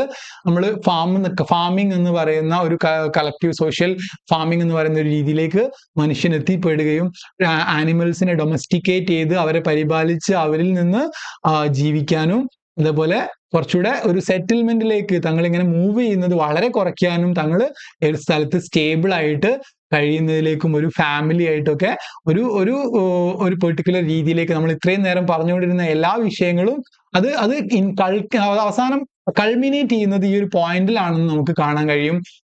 ഹോമോസാപ്പിയൻസിനെ സംബന്ധിച്ചിടത്തോളം നമ്മൾ പരസ്പരം കെയർ ചെയ്യുന്ന, നമ്മൾക്ക് വേണ്ടതൊക്കെ പ്രൊഡ്യൂസ് ചെയ്യുന്ന, അതില് നമ്മളുടെ ചുറ്റുള്ള ആളുകളെ അതിനെല്ലാം ഭാഗമാക്കുന്ന ആ ഒരു രീതിയിലേക്ക്.